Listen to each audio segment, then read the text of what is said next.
नेताओं का टोल नहीं लगता सर, मंत्रियों का टोल नहीं लगता, आम आदमी का ही टोल लगता है। Why VVIP culture? नेता को फैसिलिटी ज़्यादा देनी चाहिए, पर उसके करप्शन को बिल्कुल टॉलरेट नहीं करना चाहिए।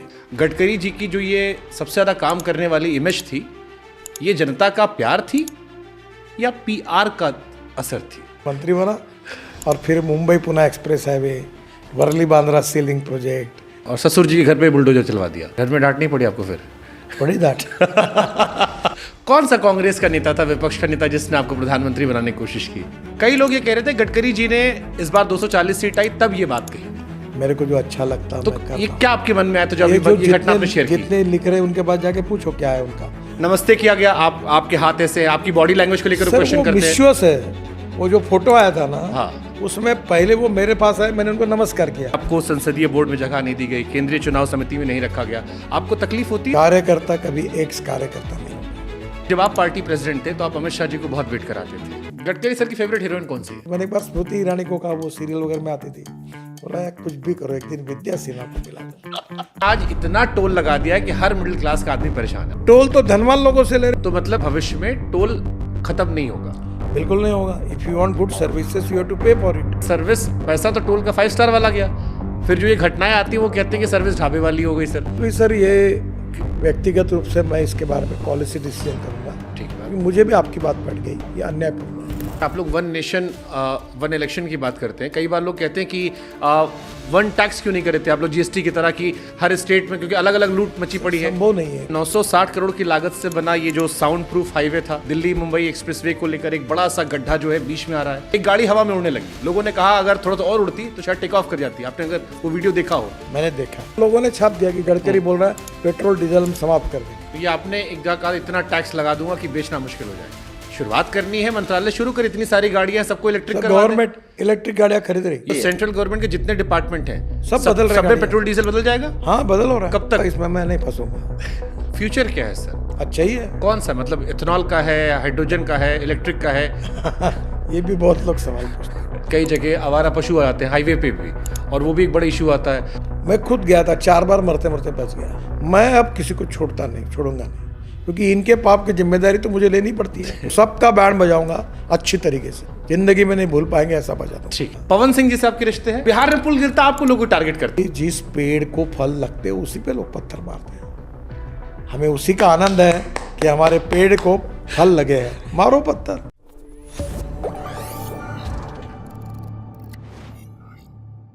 कोई उन्हें रोडमैन कहता है, कोई हाईवे मैन कहता है।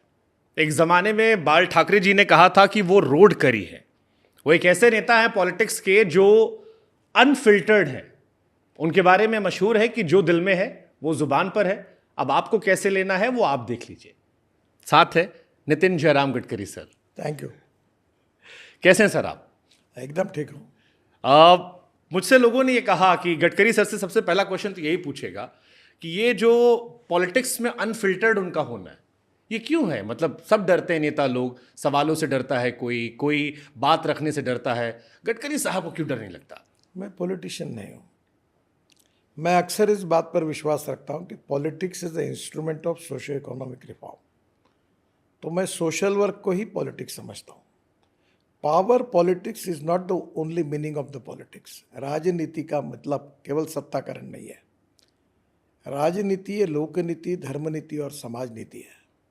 और जो गरीब है, असहाय है, शोषित है, पीड़ित है, उनके जीवन को बदलने की कोशिश करना, उनको सस्टेनेबल डेवलपमेंट के साथ उनके जीवन को सुसह्य बनाना, ये मुझे लगता है कि पॉलिटिक्स का मकसद है। मैं कोई साधु सन्यासी नहीं हूँ। मेरा घर, मेरा परिवार, मेरे बच्चे, मैं अपना बिजनेस तो अभी नहीं करता, पर मेरा सब करके मैं घर परिवार संभाल के फिर काम करता हूँ। और मैं शिक्षा के क्षेत्र में 1200 एकल विद्यालय ट्राइबल सेक्टर में चलाता हूँ।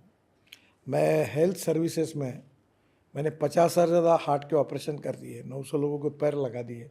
जैसे किसी को चुनाव जीतने से आनंद होता है, तो मुझे किसी का हार्ट ऑपरेशन, किसी कैंसर की जान बचने से मुझे खुशी होती है। पर मुझे कोई चिंता नहीं है कौन मुझे अच्छा कह रहा है, कौन मुझे बुरा कह रहा है, कौन मुझे सपोर्ट कर रहा है, कौन नहीं कर रहा। अभी चुनाव के समय मुझे बड़े मेरे मित्र नाराज हुए। मैंने कहा जो करेगा जात की बात उसको कस के मारूंगा लात। तो ये बोलने के बाद बोले आप बड़ा मतलब जो होगा सो देना है तो नहीं तो मत दो। क्या मंत्री नहीं बना तो मरता क्या आदमी है? ना, कोई फर्क नहीं पड़ता। नहीं लेकिन वो मैं सर ऐसे ही जाऊँगा, ऐसे ही काम करूँगा। एक वो टीवी पे ऐड चलता है ना सर कि डर सबको लगता है गला सबका सूखता है, कुछ ना कुछ तो लगता होगा ना सर कहीं पे। नहीं, डर तक कोई कारण ही नहीं है सर किसी का लगने का। I am loyal to my party, my ideology and my leader. सियासत पे मैं जाऊंगा आगे सर, अभी बहुत टाइम, आज टेस्ट मैच की तरह मैं चलूंगा। आज आपको क्रिकेट शौक रहा है तो आज मैं T20 नहीं खेलूंगा, टेस्ट मैच की तरह जाऊंगा, नहीं यार, क्रिकेट खेलो, वनडे क्रिकेट। मिक्स करके। लाइफ है वनडे क्रिकेट जैसे होना चाहिए। सुपर। ये आपको क्यों? याद नहीं होगा, मेरे बचपन में एक बापू नाडकर्णी करके एक क्रिकेटर थे, हाँ। बहुत बड़े क्रिकेटर, टेस्ट क्रिकेटर थे। और वो 4-4 घंटे खेलते थे और 15 रन निकालते थे। और अभी बीच में मैं लंदन गया तो एक बूढ़ा व्यक्ति मुझे मिलने के लिए आया, बेचारे को से चलना भी नहीं होता। तो मैंने उनको आने के बाद बोला आई एम फारूक इंजीनियर। अरे गावस्कर के साथ फारूक इंजीनियर ओपनिंग में आते थे, क्रॉस बैट मारते थे, कसते थे इधर उधर, तो मुझे बड़े फेवरेट थे। एक श्रीकांत करके थे, वो भी मेरा फेवरेट था। वो तो और लेकिन एक T20 आपको एक खेलते थे। इंटरेस्टिंग बात बताता हूँ। मैं नागपुर में रहता, रणजी ट्रॉफी और ये दुलीप ट्रॉफी, तो राजस्थान वर्सेस विदर्भ मैच होती थी। तो एक सलीम दुरानी करके थे, हनुमंत सिंह कैप्टन थे, सलीम दुरानी क्रिकेट। उनकी एक विशेषता थी, मैं तब 4 आने का टिकट निकाल के चवन्नी का ग्राउंड पे ऐसे 5-50 लड़के लेके बैठता था, डब्बा लेके घर से जाते थे, धूप रहती थी। और सलीम दुरानी जिधर से जोर से आवाज आता उधर छक्का मारते थे। वेस्ट इंडीज़ को भी उन्होंने मेरे समय, जब लॉयड, रिचर्ड्स, जूलियन, कनाय, मुझे आज भी एंडी रॉबर्ट्स, गिब्स, बड़े प्लेयर याद थे। वो एंडी रॉबर्ट्स बाउंड्री से दौड़ के आता था और सलीम दुरानी ने उसको छक्के मारे, तो हमको बड़ा पसंद था। 40-85 रन निकलता था पर 5-6 छक्के मारता था। लाइफ ऐसे ही होना चाहिए। तो अभी लड़का लोग को मैच देखते हैं या अभी छोड़ दिया क्रिकेट देखना? अभी नहीं होता, समय नहीं मिलता, मैं देख नहीं पाता। पर सचिन तेंदुलकर, दिलीप वेंगसरकर की पहला जो सेंचुरी मारी थी प्रसन्ना बेदी के खिलाफ नागपुर के ग्राउंड पर, तब मैं था, मैंने देखी उसकी बैटिंग। तो प्लेयर जो मारपीट करने वाले फटाफट चाहे क्रॉस भी खेले, मुझे अच्छे लगते हैं। बहुत देर तक विकेट पे टिक के रहना और रन नहीं निकालना मज़ा नहीं आती। खाया पिया कुछ नहीं, गिलास फोड़ा टलना, ये पसंद नहीं है। नहीं तो पॉलिटिक्स में भी आप काफ़ी छक्के चौके लगाते रहते हैं। मालूम शायद यही वजह है कि जब हमने डाला कि हमने गडकरी जी का इंटरव्यू करने वाले हैं तो तकरीबन 4,500-5 हज़ार क्वेश्चन आ गए सर। आमतौर पर इतने क्वेश्चंस किसी के लिए नहीं आते। हमने ऑलमोस्ट फिल्म स्टार्स के, स्पोर्ट्स स्टार्स के, बहुत सारे क्रिकेटर्स के, पॉलिटिशियंस के इंटरव्यू किए, बट ये ट्विटर पे ये 24 घंटे में 5,000 क्वेश्चन काफ़ी थे। मुझे भी आश्चर्य लगता है कि इतने बड़े प्रमाण पर कैसे आए।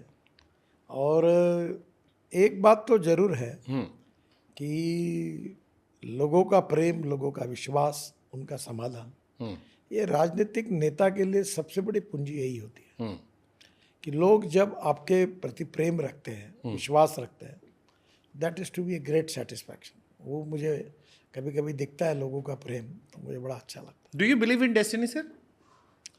सर मैं श्रद्धावान हूँ, अंधश्रद्धा वाला नहीं हूँ, पर मैं भगवान को मानता हूँ। एक अद्भुत शक्ति रहती है जो सब बातों को चलाती है, इस बात पर मेरा विश्वास है। नहीं, ये मैंने इसलिए पूछा क्योंकि जब मैं आपकी पॉलिटिकल लाइफ देखता हूँ तो 95 में जब आपने स्टार्ट किया तब से लेकर अब तक ये PWD डिपार्टमेंट आपके आसपास डिज़ाइन किया गया था ऊपर वाले की तरफ से। नहीं, इसकी कहानी ऐसी है कि 95 में शिवसेना और बीजेपी की सरकार आई और Gopinath Munde deputy chief minister बने, मनोहर जोशी चीफ मिनिस्टर बने।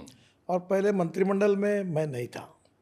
फिर 6-7 महीने के बाद नया एक्सपांशन हुआ, तब गोपीनाथ मुंडे जी बीजेपी के नेता थे।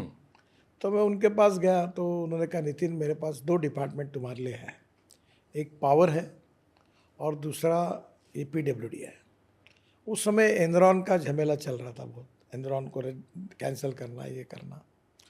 तो बोले ये एनरॉन में थोड़े कॉम्प्लिकेशंस हैं, तो मेरा व्यक्तिगत रूप से ऐसा लगता है कि तुम ये PWD डिपार्टमेंट देखो, तो और इसके ऊपर तुम्हारी इच्छा होगी तो पावर भी मैं एक में से कोई भी सिलेक्ट कर सकता हूँ। तो मैंने कहा ये आप जैसा कह रहे हैं, मुझे PWD दो। ना मैं इंजीनियर हूँ, ना मुझे ब्रिजेस, टनल, रोड के बारे में कुछ समझता है, ना कुछ आता है। वैसे मैं वनडे क्रिकेट ज़्यादा मंत्री बना और फिर Mumbai Pune express highway, Worli Bandra sea link project, 55 flyover, ये करने का सौभाग्य मिला। पब्लिक से पैसा खड़ा किया। और ससुर जी के घर पे बुलडोजर चलवा दिया। नहीं, वो तो मैं आज भी इस मत का हूँ। मैं बोलता हूँ कि जो लाइन मारो, जो आए बीच में, बीजेपी आए, कांग्रेस आए, हिंदू आए, मुसलमान आए, कोई भी आए, तोड़ डालो। घर में डांट नहीं पड़ी आपको फिर? बड़ी डांट। मैंने कहा कि भाई आप पहले बताते तो हम ही तोड़ देते, आपने तोड़ने की क्या जरूरत थी, ऐसा होता है। But that's how Nitin Gadkari sir is, और इसीलिए शायद आपको सत्ता पक्ष और विपक्ष दोनों में लोग पसंद करते हैं। कौन पसंद करता मुझे मालूम नहीं। मैं अक्सर एक याद रखता हूँ, मैं तो चला जिधर चले रास्ता, मुझे क्या पता कहाँ मेरी मंजिल, ऐसे ही मैं चलता हूँ। एक ने मुझे बोला अभी बहुत बड़े इंटरव्यू में, आप बहुत सोचते हो, बहुत मेहनत करते हो, आज भी कुछ सोचते होंगे। मतलब हाँ, क्या सोच रहे हो? मतलब आज रात को कौन से होटल में खाना खाना और क्या खाना, यही मेरा सोचने का विषय रहता है, बाकी कोई सोचता नहीं। अभी भी समोसे खाते हैं आप? हाँ बिल्कुल खाता। पोहा तो खिलवाया आपके यहाँ लोगों ने हमें।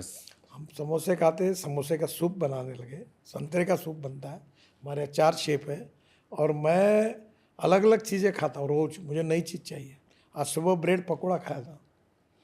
आपको भी डॉक्टर रमाकांत आज पांडा से आपको मिलना बता चाहिए दो, फिर। आज मैंने पूरन जो होता है ना, पूरन पोड़ी, पूरन नागपुर से लाया था कल, और आज एक घी आया।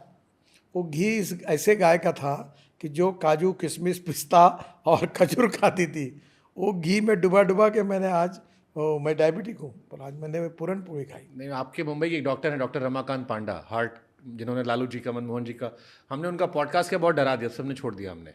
मुझे लगता है आपको भी मिलवाना पड़ेगा मुझे उनसे। नहीं, मैं उनको मिला हूँ। उन्होंने मेरे को बीच में, मेरे बड़े भाई जैसे chief justice of India Bobde साहब, वो पन्ना के जंगल में थे, तो उनके साथ डॉक्टर पांडा थे और वहाँ के राजे थे। तो उन्होंने मुझे फ़ोन किया कि राजा कांग्रेस के हैं पर आपके फ़ैन हैं, इनसे मिलना चाहते हैं। तो मेरी बात हो गई उनसे। फिर राजा साहब से बात होगी तो उन्होंने कहा कि ये डॉक्टर पांडा है। तो उन्होंने कहा कि आपको 2-3 बार चक्कर आया, मैं बहुत चिंतित हूँ, आप एक बार हमारे यहाँ चेकअप किया। मैं गया था और उन्होंने मुझे पूरा चेकअप किया और एक मशीन पर ऐसे टेबल पर सुलाया और 60 डिग्री पर लाकर 20 मिनट देखा, कुछ नहीं हुआ। फिर उन्होंने मुझे इंजेक्शन दिया और मेरा पल्स रेट 106 किया। तो 3 मिनट में मैं एकदम ब्लड प्रेशर डाउन हो गया। तो उन्होंने मुझे कहा कि आप पानी बहुत पीजिए और स्टॉकिंग लगाइए, यही आपकी समस्या है। और मेरा पूरा हार्ट का सब उन्होंने चेकअप किया था। मैं उनके हॉस्पिटल गया था, बहुत अच्छे डॉक्टर हैं। मतलब आपको उन्होंने खाने से रोका नहीं, इन शॉर्ट आप कह रहे हैं कि मैं खुश हूँ कि हाथ दबा के समोसे खा सकता हूँ। बहुत से लोगों को मालूम है कि रोकने के बाद भी रुकेंगे नहीं। वैसे आपको एक बात बताता हूँ, मेरा एक समय जब मुंबई में था तो मेरा वजन था 135 किलो, आज मैं 90 किलो। मेरी खाने की नीयत कम नहीं हुई है, खाना कम हुआ है। अभी आज मैंने जैसे समोसा है एक ही खाता हूँ, वड़ा पाव मैं 3-4 खाता था, 6 खाता था, अब एक ही खाता हूँ। तो खाने में मैंने अभी कंट्रोल किया है, पर अब इसके कारण मैं काफ़ी फिट हूँ। 2 घंटे प्राणायाम करता हूँ, व्यायाम करता हूँ, एक्सरसाइज करता हूँ, फिर निकलता हूँ। सुपर, हम चाहते हैं कि आप हेल्दी रहें, फिट रहें। सर, आपका इंटरव्यू लेने के लिए जब हमने क्वेश्चंस डाले तो एक परसेप्शन जो मेरे जहन में आया उन सारे सवालों को पढ़ने के बाद, वो मैं बहुत ही ब्लंट होकर आपके सामने रखूंगा, क्योंकि ये लोगों के सवाल है, आप लोगों के व्यक्ति हैं और आप भी डरते नहीं, हम पूछने में भी डरते नहीं। परसेप्शन ये सर मुझे लगा कि आज से 1 साल पहले तक किसी स्टेट में भी कोई अगर स्टेट गवर्नमेंट भी काम करती थी तो हर व्यक्ति ताली गडकरी जी के नाम पे पीटता था। आज के टाइम में अगर स्टेट में भी कुछ गड़बड़ हो रहा है तो क्वेश्चंस गडकरी जी के नाम पर हो रहे हैं।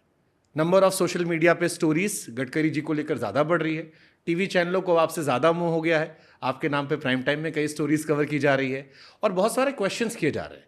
और इन क्वेश्चंस के बाद एक सवाल उठाया आ रहा है कि गडकरी जी की जो ये सबसे ज़्यादा काम करने वाली इमेज थी, ये जनता का प्यार थी या पीआर का असर थी? मेरा पीआर तो है ही नहीं कुछ, मेरे कोई पीआर नहीं, मैं कोई पत्रकार के पास जाता नहीं, कोई मेरा इंटरव्यू नहीं, मैं अनऑर्गेनाइज हूँ, इनडिसिप्लिन, मेरा कोई पीआर नहीं। हाँ, एक बात जरूर है कि मैं अपना काम के लेकर जो कानूनी काम लेके आता है सबका करता हूँ, गलत काम होगा तो सामने मुंह पे बोल के वो नहीं करता हूँ। और मैं अक्सर एक बात याद रखता हूँ जो मैं मेरे घर पे लिखी हुई है, मनसा सततम स्मरणीयम वचसा सततम वदनीयम लोकहितम मम करणीयम। जो बात मैंने आपके कही कि politics is the instrument of socio economic reform, ये केवल बोलने के लिए और कहने के लिए नहीं, मैंने अपने जीवन पद्धति में उसका अनुकरण करता हूँ। अब प्रॉब्लम ये है कि देश में मैं केवल नेशनल हाईवे के लिए जिम्मेदार हूँ। अब मुंबई में गड्ढे पड़े तो वे गड्ढे तो मुंबई में रोड ही नहीं मेरा, एक भी रोड नहीं। अब ये state highway, district highway, village road, तो लोगों को लगता है रोड बना है तो गडकरी ने, बिगड़ा तो गडकरी। दूसरी बात, जब बरसात ज़्यादा होती है तो उन दिनों में कुछ गड्ढे पड़ते हैं, हमारी कुछ कमियां होगी, उसको हम सुधारेंगे। आज हमने काफ़ी उसके लिए किया है। इसीलिए मैं देखो, मुंबई पुणे एक्सप्रेस हाईवे मैंने 1997 में बनाया, कंक्रीट का बना, अभी एक भी गड्ढा नहीं है। नागपुर शहर में कंक्रीट के रोड बनाए, बिल्कुल गड्ढा नहीं है। अब वो क्या हुआ कि जब कंक्रीट के रोड बने तो नागपुर के कुछ लोगों ने कहा देखो ये रोड के कंक्रीट बने तो पानी ज़मीन में नहीं जाता और इसलिए पानी अटक रहा है और इसलिए बाढ़ आ रही है। तो अब ये तो कोई लेना नहीं, इस साल नहीं आई बाढ़, क्योंकि बेसिकली बाढ़ के कारण था कि नाले छोटे हो गए थे, लोगों ने अतिक्रमण किया था, कचरा साफ नहीं किया था। तो यह कुछ ना कुछ बातें चलती रहती है। नहीं सर, जैसे हम अवध से आते हैं तो हमारे यहाँ कहते हैं कि लड़े तो जीते नाम सरदार का, हारे तो भी सरदार का। अब आपने जो कहा कि ठीक है मुंबई में आपने नहीं बनाया, लेकिन 960 करोड़ की लागत से बना ये जो साउंड प्रूफ हाईवे था, इसकी लगातार कवरेज इसी हफ्ते चल रही है। आज सुबह से जब हम सोशल मीडिया पे देख रहे हैं, दिल्ली मुंबई एक्सप्रेसवे को लेकर एक बड़ा सा गड्ढा जो है बीच में आ रहा है, और वो तो 1 लाख करोड़ का बना था। पीएम मोदी ने लास्ट ईयर उद्घाटन किया था 12 फरवरी को, और एक साल के अंदर अगर इतना 2 फीट का गड्ढा अगर बीच में आ रहा है तो सर लोग कह रहे हैं कि या तो सर ये गडकरी जी के यहाँ नीचे करप्शन शुरू हो गया है या मिसमैनेजमेंट हो गया है, क्योंकि इन चीज़ों के लिए आपकी तारीफ होती रही थी। और ये एक हफ्ते की रिपोर्ट बता रहा हूँ सर, ऐसे 20 एग्जाम्पल इस बीच में आए। ये कुछ लोग, मैं उनके ऊपर एलिगेशन नहीं करना चाहता हूँ, शायद जानबूझकर झूठी बातें फैला रहे हैं। अब ये दिल्ली जयपुर की बात बताता हूँ, ये रोड मेरा है ही नहीं। 2009 में यूपीए सरकार जब आई तो 7 बैंकों ने फाइनेंस करके बीओटी में ये रोड दिया था। इसमें बड़ी बड़ी बैंकर्स थी, कोर्ट केसेस हुई, ब्लैक लिस्टेड हुआ। अब ये जो रोड था इसकी कॉस्ट थी 1896 करोड़। अब इसमें उन्होंने लैंड एक्विजिशन की कॉस्ट ऐड ही नहीं की। ये रोड के लिए 909 करोड़ रुपए लैंड एक्विजिशन कॉस्ट थी। Cost of duty shifting 107 crore थी। इसके बाद मेजर मेंटेनेंस इसका अभी तक होता रहा रोड का, वो हुआ है 1213 करोड़। और अंडर कंस्ट्रक्शन मैंने 4 ब्रिजेस नए बनाए, ये इफ्को वाला, हीरो वाला, अंडर ये गुड़गांव का ब्रिज, ये पूरा जो है वो 300 करोड़ का, और रूटीन मेंटेनेंस है 57 करोड़ का। और ये रोड में 3 कॉन्ट्रैक्टर भगाए गए। चौथे कॉन्ट्रैक्टर को मैंने टर्मिनेट किया तो सम्मानीय दिल्ली हाई कोर्ट ने उसको स्टे दिया, काम बंद करवाया। तो आप ये दिल्ली हाई कोर्ट का भी नाम छापिए ना, यूपीए सरकार ने शुरू किया ये भी छापिए। और खर्चा करना है तो ये इतना खर्चा पूरा हुआ है।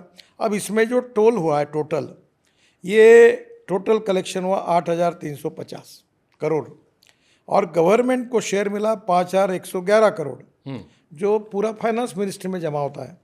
और जो प्राइवेट बिल्डर था बैंक का कर्जा लेके, अब इसमें फ़र्क ऐसा होता है कि तुमने एक फ्लैट कैश पेमेंट पे लिया तो 5 लाख रुपए में मिला। जब 15 साल उसका कर्जा चुकाओगे तो 5 लाख रुपए के फ्लैट की कीमत 13 लाख रुपए होती है, क्योंकि उस पर इंटरेस्ट कॉस्ट 10% से जाती है। तो ये पूरी तरह 3,239 करोड़ जब उसको टर्मिनेट किया तो उसको पैसे दिए गए उसके काम के। और मैंने खुद अपने डिपार्टमेंट से पैसे लगा के उसको सुधारणा की, और अभी भी उस पर काम चालू है, क्योंकि डिफेक्टिव डिफॉल्ट और 2009 में शुरू हो गया। ये पूरी जानकारी न देते हुए स्पेशल कार्यक्रम लगाकर झूठ फैलाने का काम कौन से इंटेंशन के लिए करते मुझे पता नहीं है। सर देखिए, जनता जो होती है वो 2 चीज़ देखती है। एक होता है जैसे ये साउंड वाला ब्रिज था, साउंड प्रूफ ब्रिज, अब इसमें आपकी तस्वीर छाप के सारे अखबारों ने छापा, मोदी जी की तस्वीर छापी। नहीं, साउंड वाला ब्रिज नहीं था इसमें, किसने बताया आपको? 960 करोड़ पे जो NH44 ना, उसमें 3 साल पहले बना, 3 साल में गड्ढे आने लगे। फिर ये भी जो आपका दिल्ली गड्ढे, एक बात याद रखिए, तुम कितना भी अच्छा रोड बनाइए, जब बरसात ज़्यादा होती है तो उसके बाद गड्ढे पड़ते हैं। डांबर के रोड जो होते हैं 2-3 साल के बाद मेंटेन करना होता है, और जब पानी का लॉकिंग होता है तब होता है। यहाँ क्या हुआ कि दोनों साइड में अतिक्रमण है, और अभी भी आज भी जमीन नहीं दे रहे लोग, अतिक्रमण नहीं हटा रहे। पहले हरियाणा सरकार है, फिर राजस्थान की सरकार है, एक पेट्रोल पंप को हटाने के लिए हरियाणा के एक पीडब्ल्यू मिनिस्टर थे, उनको मैंने 10 बार कहा, जब कहा 11वें बार के पंप नहीं हटेगा तो मैं तुम्हारा काम नहीं करूँगा, तब हटाया। ये एक पूरे रोड पर बस्ती बैठी हुई है, ठीक है बीच में नालियाँ है जी इंक्रोचमेंट है जी। इंक्रोचमेंट हटाना मेरा काम नहीं है, यूटिलिटी शिफ्टिंग है। ये अभी तक 2009 में दिए हुए काम में अभी भी वहाँ अटके हुए हैं। और लोगों में वहाँ रोड पर पार्किंग किया है, लोगों ने धाबे डाल के रखे हैं। अगर रोड बड़ा करना है तो कंक्रीटिंग करना है या कुछ भी करना है तो वो काम करना है तो पानी लॉगिंग होता है तो अच्छा रोड बनाया निकल जाता है। अभी हमने ये भी उपाय ढूंढा है कि अब कंक्रीट रोड बनाएंगे। अब कंक्रीट रोड बनाने के बारे में हमने जब निर्णय किया तो सीमेंट वालों ने कार्टेल बनाया, रेट बढ़ा दिए, हमको फिर थोड़ा पीछे हटना पड़ा। फिर भी मैं मानता हूँ कि जो हमारी दिक्कत है, हमारी समस्या है या जो हमारी गलती है उसके लिए हम जिम्मेदार हैं। मैं कोई समर्थन नहीं करता उसका। नहीं, इसका जो एक कॉमन क्वेश्चन सर मैं अगर फ्रेज कर दूं बिना किसी पर्टिकुलर उस पे गए हुए, वो कॉमन क्वेश्चन अब लोगों का बार बार ये आ रहा है और ये सैकड़ों सवाल थे कि एक हाईवे बन रहा है, एक्सप्रेसवे बन रहा है, वो एक्सप्रेस वे बनता है, उस पर लाखों करोड़ रुपए लगते हैं, सैकड़ों करोड़ रुपए लगते हैं और उसके बाद साल भर के अंदर उसको लेकर खबरें आने लगती हैं। तो ये होता है कि क्या इसमें करप्शन है या क्वालिटी कमजोर है, क्योंकि ये बैक टू बैक खबरें आ रही है, एक के बाद एक घटनाएं। देखिए, आपको एक बात बताता हूँ, जी हम कोई भी रोड बनाते हैं तो उसकी 5 साल की डिफेक्ट लायबिलिटी होती है। और ये जितनी बातें आप बता रहे हैं वहाँ डिफेक्ट लायबिलिटी पीरियड में उन सबको नोटिस दिया है, पेनाल्टी लगी है, डिबार कर रहे हैं। अब उनके प्रेस रिलीज में नाम लेकर कंपनी का हम रिलीज भी कर रहे हैं, क्योंकि बात यही है कि इसके बाद में भी कमियां होगी तो करेंगे। पर आपको एक बात पूछता हूँ, जी पूरे वर्ल्ड में जहाँ बिटुमिन रोड बनते हैं और जहाँ बरसात पड़ती है, गिरती है, तो क्या वो रोड में गड्ढे नहीं पड़ते हैं? पढ़ते होंगे, लाजमी बात है। नहीं, एक बार अगर बिटुमिन रोड बना तो बिटुमिन पे, हाँ, कंक्रीट रोड पर नहीं पड़ते हैं। तो ये तो परिस्थिति है। और जब हमारे देश में इतना बाढ़ आ रहा, बादल फट रहे हैं, उत्तर हिमाचल प्रदेश में, अब हिमालय ये तो रॉक माउंटेन है ही नहीं, पत्थर नहीं है, मिट्टी और ऐसे पत्थर को लगाकर वो एक जियोग्राफी जो जियोलॉजी है वो जो पूरा इस प्रकार की है कि पूरा कभी भी गिरता है। तो आज मनाली से अपने कुल्लू तक पूरे बीच में नदी है, बाढ़ आ गया, ऊपर में बादल फट गया, पहाड़ गिर गया और बीच में लोग रहते हैं। अब परिस्थितियों में ऐसे है कि रोड बनाने के लिए जाएंगे तो दिक्कतें आती है। प्रॉब्लम है कि कोई भी गड्ढा पड़ा है ने पैसे खाए। मैं आपको आह्वान के साथ बोलता हूँ कि बोलो हिंदुस्तान का एक भी आदमी बताए कि इस कॉन्ट्रैक्टर से हमने कुछ पैसे लिए, और वो कहे तो चलो कोई भी हो हम स्वीकार करते हैं। कोई हमारे यहाँ ट्रांसपेरेंसी है, करप्शन फ्री सिस्टम है। और इसीलिए अभी हमने एक निर्णय किया है, हम भी टेक्नोलॉजी में लगातार सुधार कर रहे हैं। निर्णय ये किया है कि जो बिटुमिन रोड्स है उसके ऊपर जो खराब होता है बार बार, उसको अब मुंबई IIT ने एक सेमिनार लिया और सेमिनार में ये तय किया गया कि कौन से स्टैंडर्ड का बेस चाहिए। अगर वो होगा तो उसके ऊपर हम अल्ट्राटेक की एक टेक्नोलॉजी आई है, वाइट टॉपिंग, और उसके ऊपर कंक्रीट करते हैं 8 इंच का, तो टिका हुआ है। पूरे नागपुर शहर में मैंने 20-20 साल हुए, अच्छे रोड बने। तो अब वो कंक्रीटिंग भी करेंगे।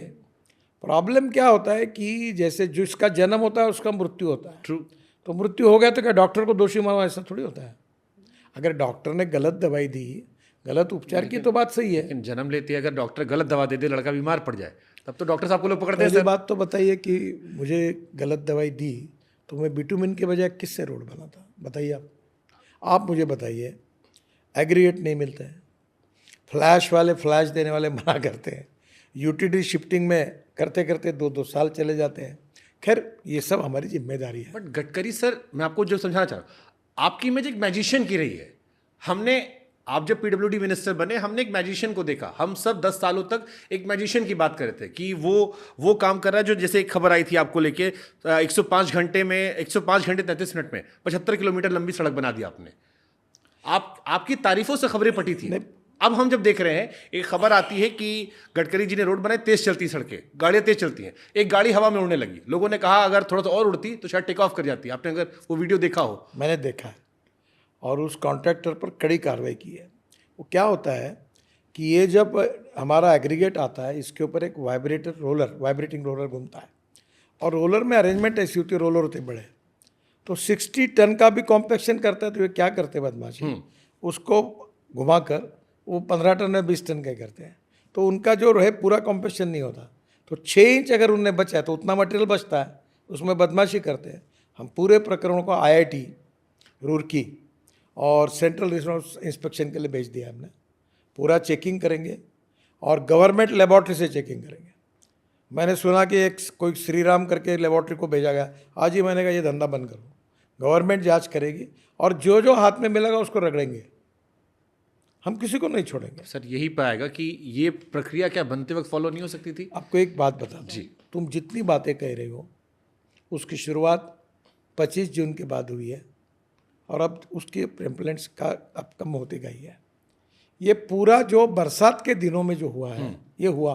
ट्रू। अब बरसात के दिनों में कुछ रोड अच्छे कुछ नहीं है, क्योंकि पानी कहीं ज़्यादा पड़ता है कहीं कम होता है। सही बात है। बाढ़ आता है, सही बात है। बाढ़ के बाद ब्रिज तक उखाड़ के ले जाते हैं, तो बाढ़ के कारण दोनों बाजू में पानी आता है। पानी जो अटक जाता है तो ड्रेनेज सिस्टम फेल होती है, तो वो डांबर को उखाड़ के फेंकता है। तो ये पूरी कंप्लेंट 3 महीने की है।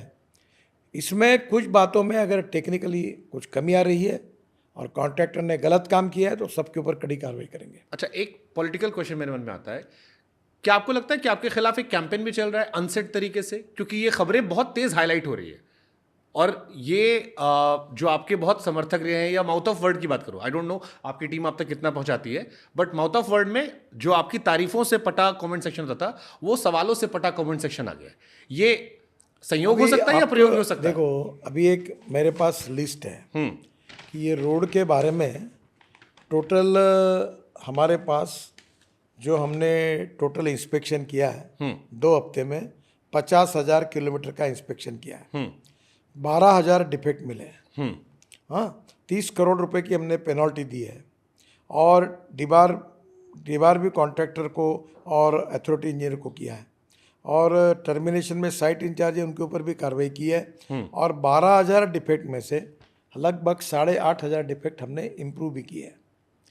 अब ये ऐसा है कि ये पहली बात तो ऐसी है कि हर बरसात में ये प्रॉब्लम आता है। पिछले साल भी आया था।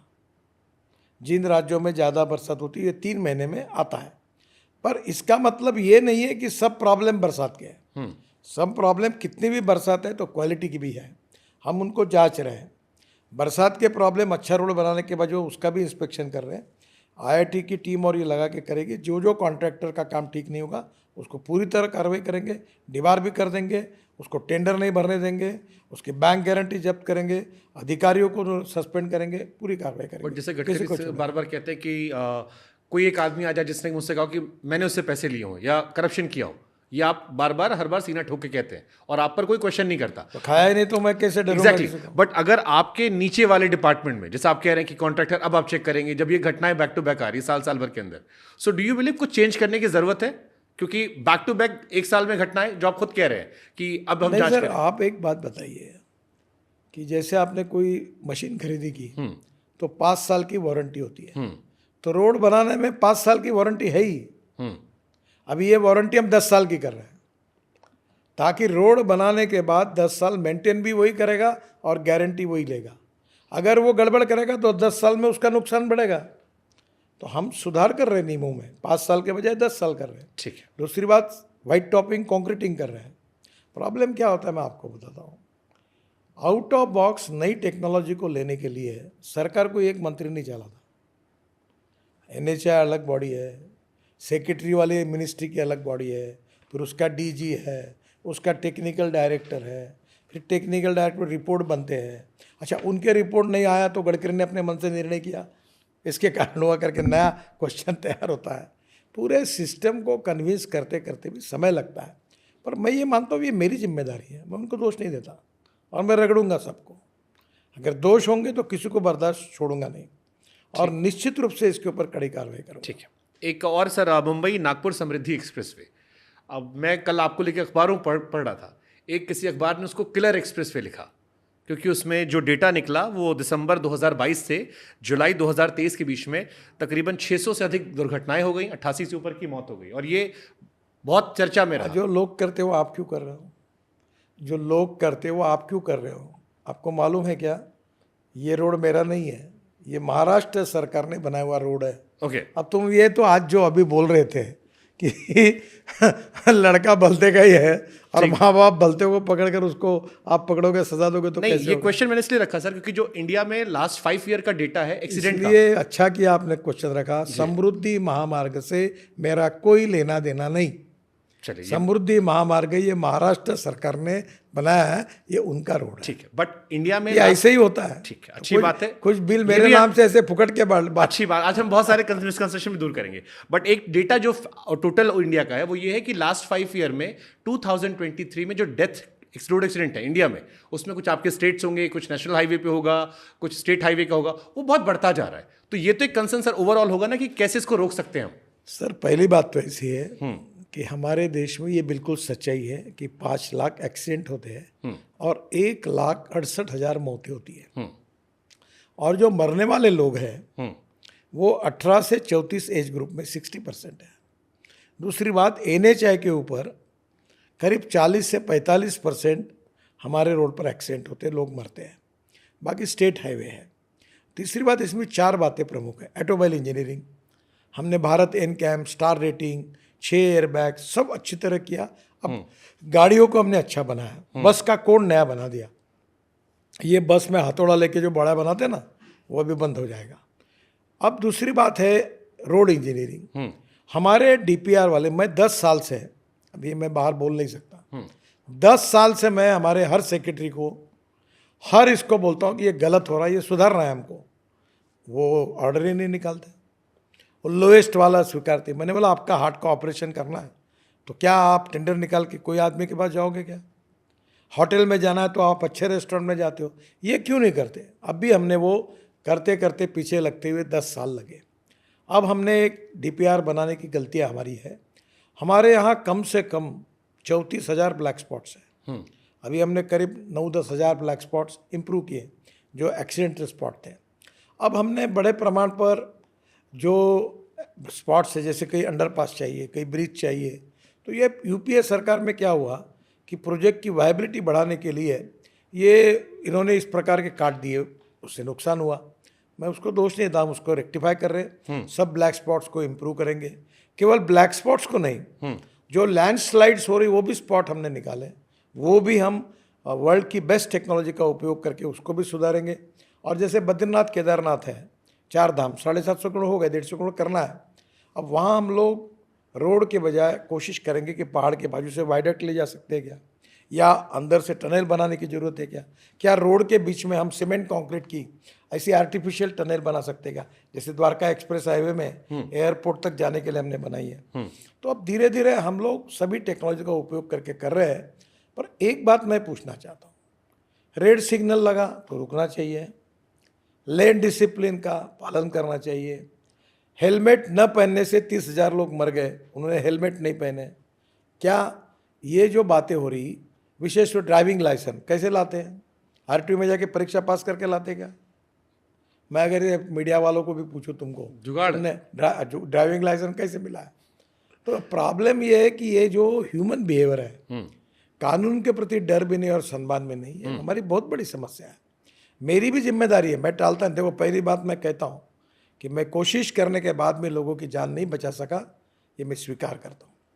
पर मुझे बताइए, एक महिला अपने एक लड़के को कंधे पे रख रही, दूसरों हाथ को पकड़ रही है, और वो जो है वो बीच में जो रोड है ना क्रॉस करने का, छलांग मार के कूद के जा रही है और एक्सीडेंट हुआ।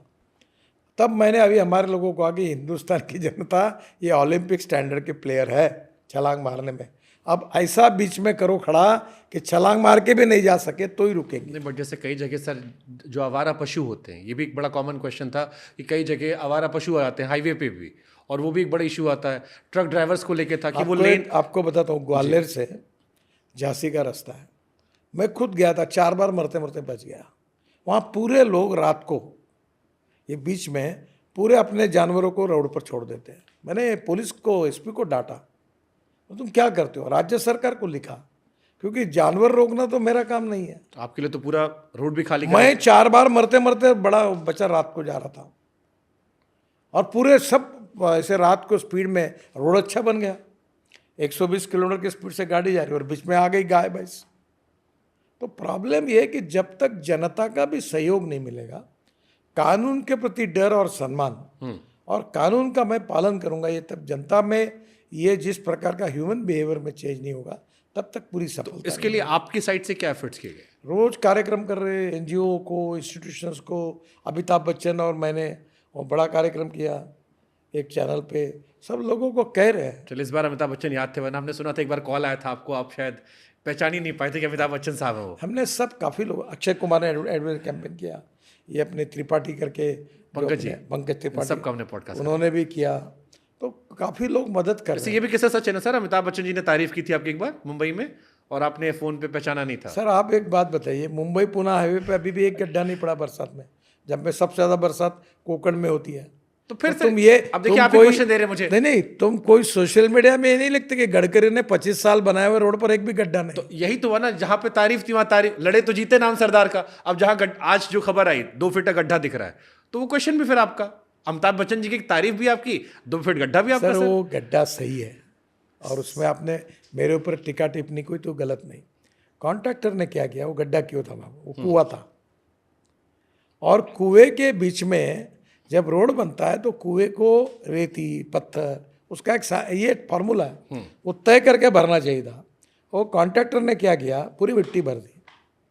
मैं रोज़ कॉशियसली सब बातों को चेक कर रहा हूँ, और मिट्टी भरने को कॉन्ट्रैक्टर को छोड़ूंगा नहीं मैं, उसके बोरो 3 साल के लिए उसको निकाल दूंगा सर, इसमें से काम नहीं कर पाएगा वो, तो बैंड बजाऊंगा उसको। अब जैसे मुंबई वाले में हम कॉन्ट्रैक्टर को थोड़ी नहीं याद कर रहे, हम तो गडकरी सर की तारीफ कर रहे हैं। नहीं, तो इसलिए मैं कॉन्ट्रैक्टर की गलती के लिए हमारी जिम्मेदारी है, मेरी जिम्मेदारी है, डिपार्टमेंट की है। हमारे इंजीनियर कंसल्टेंट, ये जो अथॉरिटी इंजीनियर्स, वो छोड़ूंगा नहीं उनको।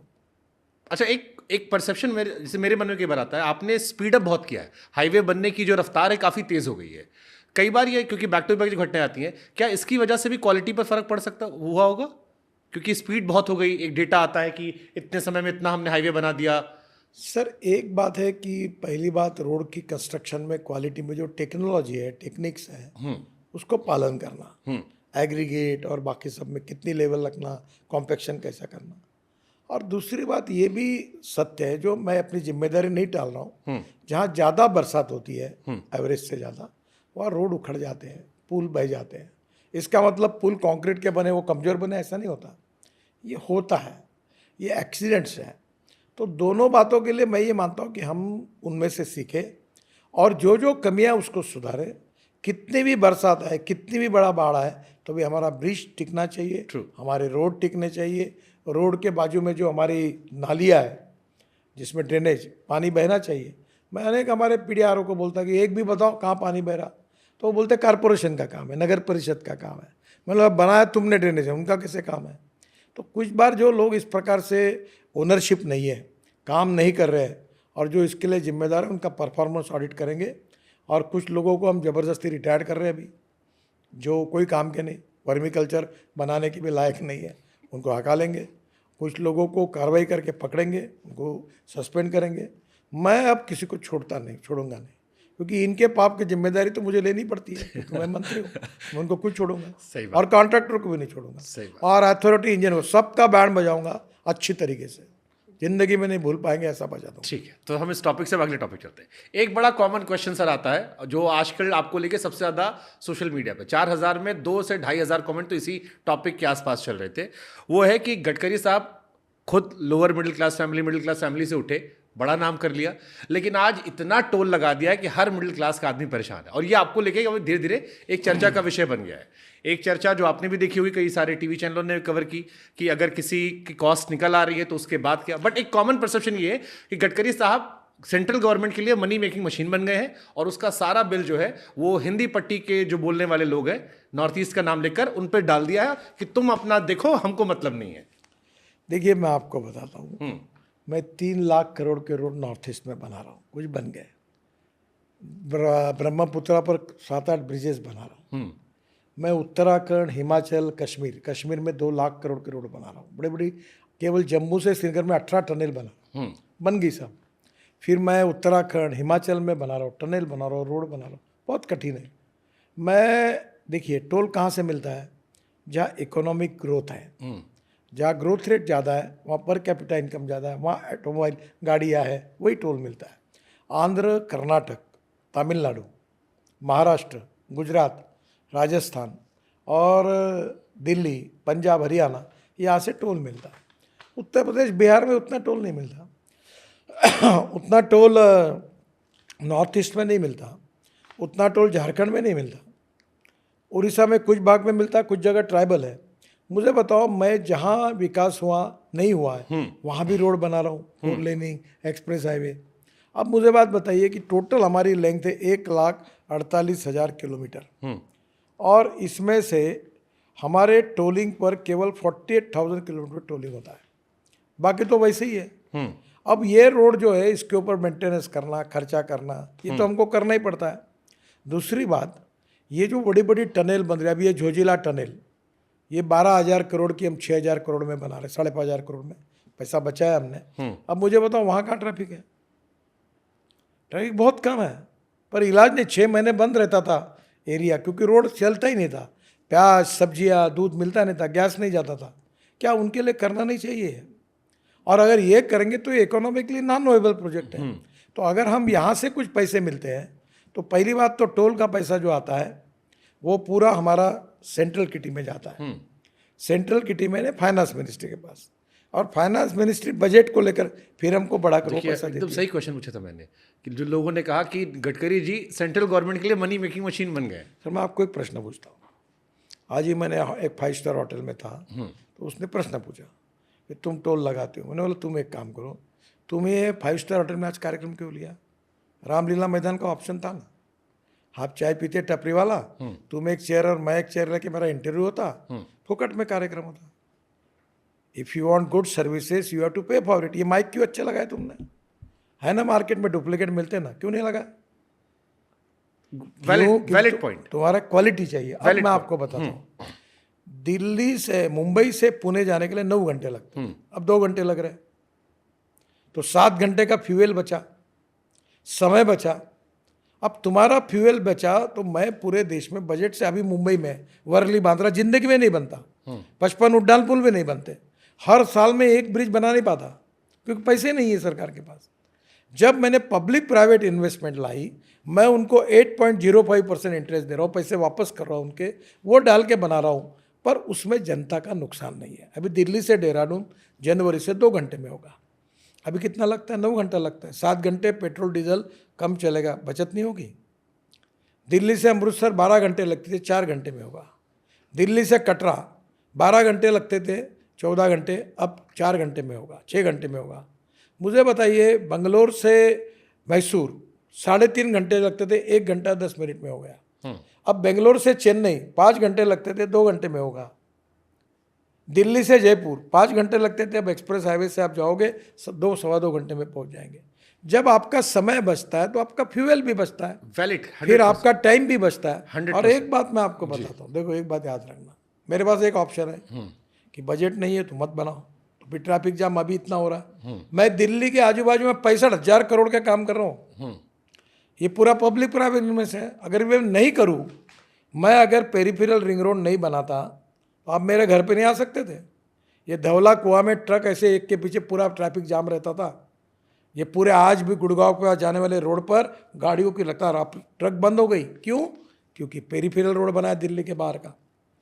अब मुझे बताइए कि अगर हम ये काम के लिए सरकार के पैसे नहीं, पैसा करेंगे तो एक ब्रिज बना पाएंगे मुश्किल से बजट से। अब पूरा पैसा खड़ा कर दिया, 10-10 हज़ार करोड़ का एक काम है। द्वारका एक्सप्रेस हाईवे 8,000 करोड़ का है। ये UR2 10,000 करोड़ का है। दिल्ली मुंबई हाईवे 1 लाख करोड़ का है। ये गुड़गांव का ये पूरा रोड दिल्ली जयपुर का है, इसके ऊपर अभी हमको 2,000 करोड़ खर्चा करने हैं। ये अब तो किशनगढ़ तक जाएगा।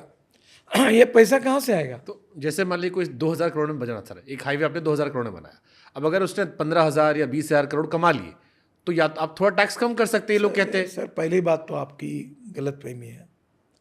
जो हमारा बजट बढ़ता है, ये 3 लाख करोड़ जो मैं नॉर्थ ईस्ट में खर्चा कर रहा हूँ, इसमें से 1,000 करोड़ भी टोल नहीं निकल रहा नॉर्थ ईस्ट में। हाँ, अब मैं कश्मीर में 2 लाख करोड़ के काम कर रहा हूँ, वहाँ से 2 लाख में से पैसे निकलना ही नहीं है। मैं दिल्ली मुंबई कलकत्ता का जो ट्रैफिक है, इसमें मिले हुए पैसों से ये कश्मीर, उत्तराखंड, हिमाचल, ट्राइबल एरिया में, जंगल क्षेत्र में, जहाँ किसानों की है, जहाँ बिहार में रोड बना रहा हूँ। मतलब इन 7 स्टेट्स जो आपने नाम लिए, 7-8 बिहार में आपको याद है अभी तक मैं जब से मंत्री बना हूं, मैंने गंगा पर जितने स्वाधीनता के बाद नहीं बने उससे दुगने ब्रिज बनाए। एक एक ब्रिज 3-3 हजार, 2-2 हजार, 4-4 हजार करोड़ का है। अगर ये नहीं बनता तो बिहार के लोग कैसे जीवन जीते हैं? अच्छा, टोल किससे ले रहे हैं? ट्रक से ले रहे हैं, टेम्पो से ले रहे हैं, मिनी ट्रक से, और कार से ले रहे हैं। स्कूटर वाला फुकट, ऑटो रिक्शे वाला फुकट, ट्रैक्टर में जो अनाज गेहूँ अनाज या गन्ना लेके जाएगा वो फुकट। तो टोल तो धनवान लोगों से ले रहे जिनकी बचत हो रही। पेट्रोल डीजल में जिनकी बचत होगी उनका होगा। आगे आप अगर कल देहरादून जाना है 9 घंटे लगते हैं, अगर आप 2 घंटे में गए तुम्हारे 7 घंटे बच गए। आप कितने इंपॉर्टेंट व्यक्ति हैं। आपके आज लोग वहाँ जाके अपने घर बना रहे और दिल्ली आके कहा मेरठ में मुझे लोगों ने बताया 4.5 घंटे लगते थे, अब 45 मिनट में आ रहे हैं। कैसे रोड बनाया 16 लेन का। आपके जितने पत्रकार थे ये पूरे उधर रहते, मुझे ज़्यादा दिल्ली की जाके हाईवे की मौज काटी नहीं, स्वामीनारायण मंदिर अपना ये अक्षरधाम मंदिर है ना जी, उसके आगे में एरिया पूरे दिल्ली के जितने टीवी के पत्रकार हैं ना, ये जितने लोग ये वहाँ रहते उधर। ये पार्लियामेंट आने में 1.5 घंटा लगता था। इनको पूछो, मैं मंत्री बनने के पहले कहा अभी 16 लेन का रोड बनाया, अब रोड फुकट में बना गया। और ये लोग जब मेरठ में 45 मिनट में जा रहे हैं तो 4 घंटे में और 45 में पेट्रोल डीजल नहीं बच रहा क्या? लाइफ सेफ्टी नहीं है क्या? टाइम सेविंग नहीं है क्या? और अगर कोई भी कंफर्ट्स आप लेंगे, आप एसी फर्स्ट क्लास में बैठोगे तो आपको टिकट देना पड़ेगा। आप अगर थर्ड क्लास में बैठोगे तो चलेगा ना, एसी नहीं है वहाँ। ठीक है, आपकी बिल्कुल वैलिड बात है। तो मतलब किसी भी स्टेज में भविष्य में टोल खत्म नहीं होगा? बिल्कुल नहीं होगा। If you want good services you have to pay for it. मैं आज क्यों इतना काम कर पा रहा हूँ? तो आज देश में भारत का रोड इंफ्रास्ट्रक्चर अमेरिका के बराबर गया। ये केवल बजट के पैसे से नहीं हुआ। मैंने इनविट में पैसे खड़े किए, बॉन्ड्स में पैसे खड़े किए, बैंकों से कर्जा लिया, लोगों से पैसा लिया, तब हुआ। और ये पैसे जो है बीओटी में लोग आए जिन्होंने पैसे लगाए बैंक से 2-2, 3-3 हजार करोड़, वो ब्याज से बैंक ब्याज लेती उनसे, उनको पैसे वापस करने पड़ते हैं। अच्छा, आप लोग वन नेशन वन इलेक्शन की बात करते हैं। कई बार लोग कहते हैं कि वन टैक्स क्यों नहीं करते आप लोग जीएसटी की तरह की हर स्टेट में, क्योंकि अलग अलग लूट मची पड़ी है। संभव नहीं है। एक आदमी ऐसा रहता है कि वो साल भर घूमता है और एक आदमी अपने घर में गाड़ी खड़ी करता है जो 10-12 किलोमीटर घूमता है। तो उसको इतना चार्ज कैसे लगाएंगे? देखिए, एक बात आप पक्की बताए तो कि टोल हमारे लोगों को अच्छा कंफर्ट देने के लिए है, ठीक बात, एक्सीडेंट को कम करने के लिए है, सुरक्षित सफर करने के लिए है। मुझे बताओ, बद्रीनाथ, केदारनाथ, गंगोत्री, यमुनोत्री, इस समय मैंने 70-80% काम किया। आपको पता है कि इस बार ट्रैफिक यानी पर्यटन वाले, तीर्थाटन वाली संख्या 3 गुना हो गई। हम भी जाते हैं। और उत्तराखंड की सरकार ने उसको रोका, परमिट जैसा शुरू किया। क्यों? लोग ज़्यादा हो गए। फायदा किसको हुआ? पर्यटन और तीर्थाटन ऐसा है कि उस क्षेत्र में जो कैपिटल इन्वेस्टमेंट आती है 49% रोजगार निर्माण करती है। अब हमारे रोड के कारण उत्तराखंड में ये पूरे रोजगार तो निर्माण हुआ, वो रोड के कारण हुआ। पूरे वर्ल्ड के लोग आ रहे हैं बद्रीनाथ, केदारनाथ, गंगोत्री, यमुनोत्री। अब ओली में हम आइस के ऊपर अच्छे स्पोर्ट्स शुरू करेंगे तो वर्ल्ड के लोग आएंगे। ये कौन सा अपना स्विट्जरलैंड की जगह है डावोस। अरे डावोस से हमारा अच्छा है, पूरे वर्ल्ड के लोग आएंगे तो हवाई जहाज आएंगे, टिकट कटेंगे, रेस्टोरेंट चलेंगे, होटल चलेंगे, वेटर्स को काम मिलेगा, शेफ को काम मिलेगा, टैक्सी वालों को काम मिलेगा, इकोनॉमी बढ़ेगी, गवर्नमेंट को जीएसटी मिलेगा। तो देश के प्रोग्रेस और विकास में आखिर ये सब करना है तो हमें करना पड़ेगा। क्वालिटी अगर लेनी है तो टैक्स टोल देना पड़ेगा, ये आपकी बात वैलिड है। अब इसमें क्वेश्चन ये आता है कि सर्विस, पैसा तो टोल का 5 स्टार वाला गया, फिर जो ये घटनाएं आती हैं वो कहते हैं कि सर्विस ढाबे वाली हो गई। सर ये घटना केवल जून एंड के बाद, ये 2-3 महीने की घटना है। इसमें मैं टालता नहीं अपनी जिम्मेदारी। जून के पहले एक भी तकरार नहीं आई थी, एक भी सोशल मीडिया में नहीं आई। अब जो एक कटाई होगी पर वो लगभग नहीं के बराबर। अब क्यों आई? क्योंकि बरसात के दिनों में बाढ़ के कारण ये ज़्यादा हुआ है। अब इस बार हम और कड़ी कार्रवाई करेंगे, कॉन्क्रीटीकरण करेंगे, गड्ढे जो है उसके बारे में जो कॉन्ट्रैक्टर उनको डिबार करेंगे और कड़ी कार्रवाई करेंगे। ठीक है। एक आपका बयान बड़ा मिसकोट होता है 60 किलोमीटर वाला, कि आपका घर जहां है वहां से 60 किलोमीटर तक आपको टोल नहीं पड़ी, ये कहा जाता है। हालांकि बयान आपने कहा था 2 टोल को लेकर, वो बयान क्या था एक बार क्लियर कर दीजिए, क्योंकि आधे लोग तो यही कंफ्यूज हैं देखिए, कि गडकरी जी ने कह दिया कि 60 किलोमीटर तक घर तक टोल ले देखो लेगा। पहले ये नियम बना था, उसके बाद क्या हुआ कि हमने कुछ प्राइवेट बीओटी में प्रोजेक्ट निकाले, हाइब्रिड एन्युटी, बीओटी, ईपीसी, अलग अलग मॉडल है। अब क्या होता है कि हमारा रोड बन गया और बाजू में दूसरा रोड आ गया, तो ये बीओटी का नहीं, उसने बैंक में कर्जा लेके किया, तो वो हमको टोल ना अगर हटाएंगे तो उसको कॉम्पेंसेशन देना पड़ता है। पर हमने इसके उपाय ढूंढा है। अब 3 महीने के अंदर पूरे देश में हम सैटेलाइट बेस्ड टोल सिस्टम लाएंगे। तुम जहाँ से एंट्री लोगे वहाँ तुम्हारे नंबर प्लेट का या हमारा फास्ट ट्रैक का जो कूपन है वो फोटो निकाल लेगा, और जहाँ से निकलोगे वहाँ निकालेगा। उतने किलोमीटर कैलकुलेट करके आपके बैंक अकाउंट से पैसे निकल कर हमारे पास जमा हो जाएंगे। अब आपको पैसे देने नहीं पड़ेंगे। अब क्या हो रहा है कि वो 20 किलोमीटर जाता है और 60 किलोमीटर का टोल देता है। तो मैं इतना ही कहूँगा कि ये थोड़ा सा उसमें गड़बड़ है, और वो करेंगे तो हमको कॉम्पेंसेशन देना पड़ रहा है, वो हमारी तकलीफ है। तो ये भी बात सच है और ये भी बात सच है, और प्रॉब्लम भी है। तो 3-4 महीने के अंदर पूरे देश को सैटेलाइट बेस्ड टोल सिस्टम निकलेगी। जितना रोड यूज़ करेंगे उतना ही पैसा देना पड़ेगा, ना टोल नाके पे रुकना पड़ेगा, ना कोई रोकेगा आपको, डायरेक्ट आप निकल जाओ। अब जैसे ये मैंने इसलिए भी जिक्र किया, बस्ती में एक इलाका, उस अब जब लखनऊ से जाते हैं बिहार की तरफ, एक एरिया ऐसा पड़ता है जहाँ 34 किलोमीटर में आपके पेट्रोल डीजल से ज़्यादा टोल पड़ जाता है। 3 पड़ते हैं टोल बैक टू बैक। और वो एक स्टोरी भी बड़ी अच्छी हुई थी कि 34 किलोमीटर लगभग 200 रुपये का टोल है। आप जो कह रहे हैं ये मैं स्वीकार करता हूँ, ये समस्या है। इसको 4 महीने के अंदर हम सैटेलाइट बेस्ड टोल सिस्टम के आधार पर ये सब टोल नाके बंद कर देंगे, तब एक्चुअल जितना आप जाओगे उतने का ही आपको टोल देना पड़ेगा। ठीक है। अब एक हाइपोथेटिकल बड़ा कॉमन क्वेश्चन लोगों का आता है कि नेताओं का टोल नहीं लगता सर, मंत्रियों का टोल नहीं लगता, आम आदमी का ही टोल लगता है, क्यों ना एक व्यवस्था की जाए कि सबका टोल लगे? Why VVIP culture? ऐसा नहीं, एम्बुलेंस को टोल नहीं लगता।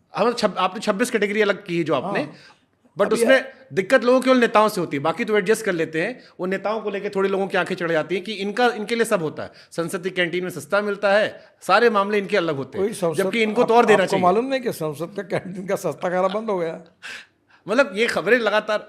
देखिए, पत्रकारों के लिए 6 आयोग बनते हैं, फिर इनके पगार बढ़ते हैं, 6वां वेतन आयोग, 7वां वेतन आयोग, महंगाई भत्ता बढ़ता है। देखो इस देश में नेता लोगों को साइड से तो मिलता है, सर सब राजा बने बैठे हैं। एक बात समझिए, मैं तो राजनीतिक नेताओं के बहुत ही सामान्य व्यवहार होना चाहिए, इस मत कहूँ, हाँ, पर अब कभी हमारे सिक्योरिटी के प्रॉब्लम होते हैं। दूसरी बात, क्या लोकतंत्र में हमारे MP, MLA, minister, they are part and parcel of the government, वो गवर्नमेंट है। तो क्या उनको तो जो बदलते रहते हैं, कोई जन्म लेता है वो जन्म भर एमएलए रहता है, एमपी रहता है, ऐसा नहीं होता। सर पेंशन डबल हर चीज में, तो वही लोग कहते हैं ना, आप लोग जब वोट मांगते हैं तो कहते हैं कि हम आपके सेवक हैं। ये वर्डिंग्स बड़े बड़े नेताओं की, जनता के सेवक है। अरे भाई, टाइगर भी होगा तो उसको खाने के लिए तो कुछ चाहिए कि नहीं? नेता को, मैं अब दूसरी बात कहता हूँ, हाँ, नेता को फैसिलिटी ज़्यादा देनी चाहिए, पर उसके करप्शन को बिल्कुल टॉलरेट नहीं करना चाहिए। आपको मालूम है मेरे घर में रोज कितना चाय होता है? यहाँ मेरे यहाँ जो मेरा जनसंपर्क कार्यालय है, 5000 लोग मुझे मिलने के लिए आते हैं। 35 लीटर दूध लेता हूँ, हाफ कप चाय सबको पिलाता हूँ। मेरे घर में आप लोगों को मैं अगर यहाँ 4-4 शेप है, मेरे नागपुर से मैं सामान लाता हूँ, खाना खाते हैं लोग।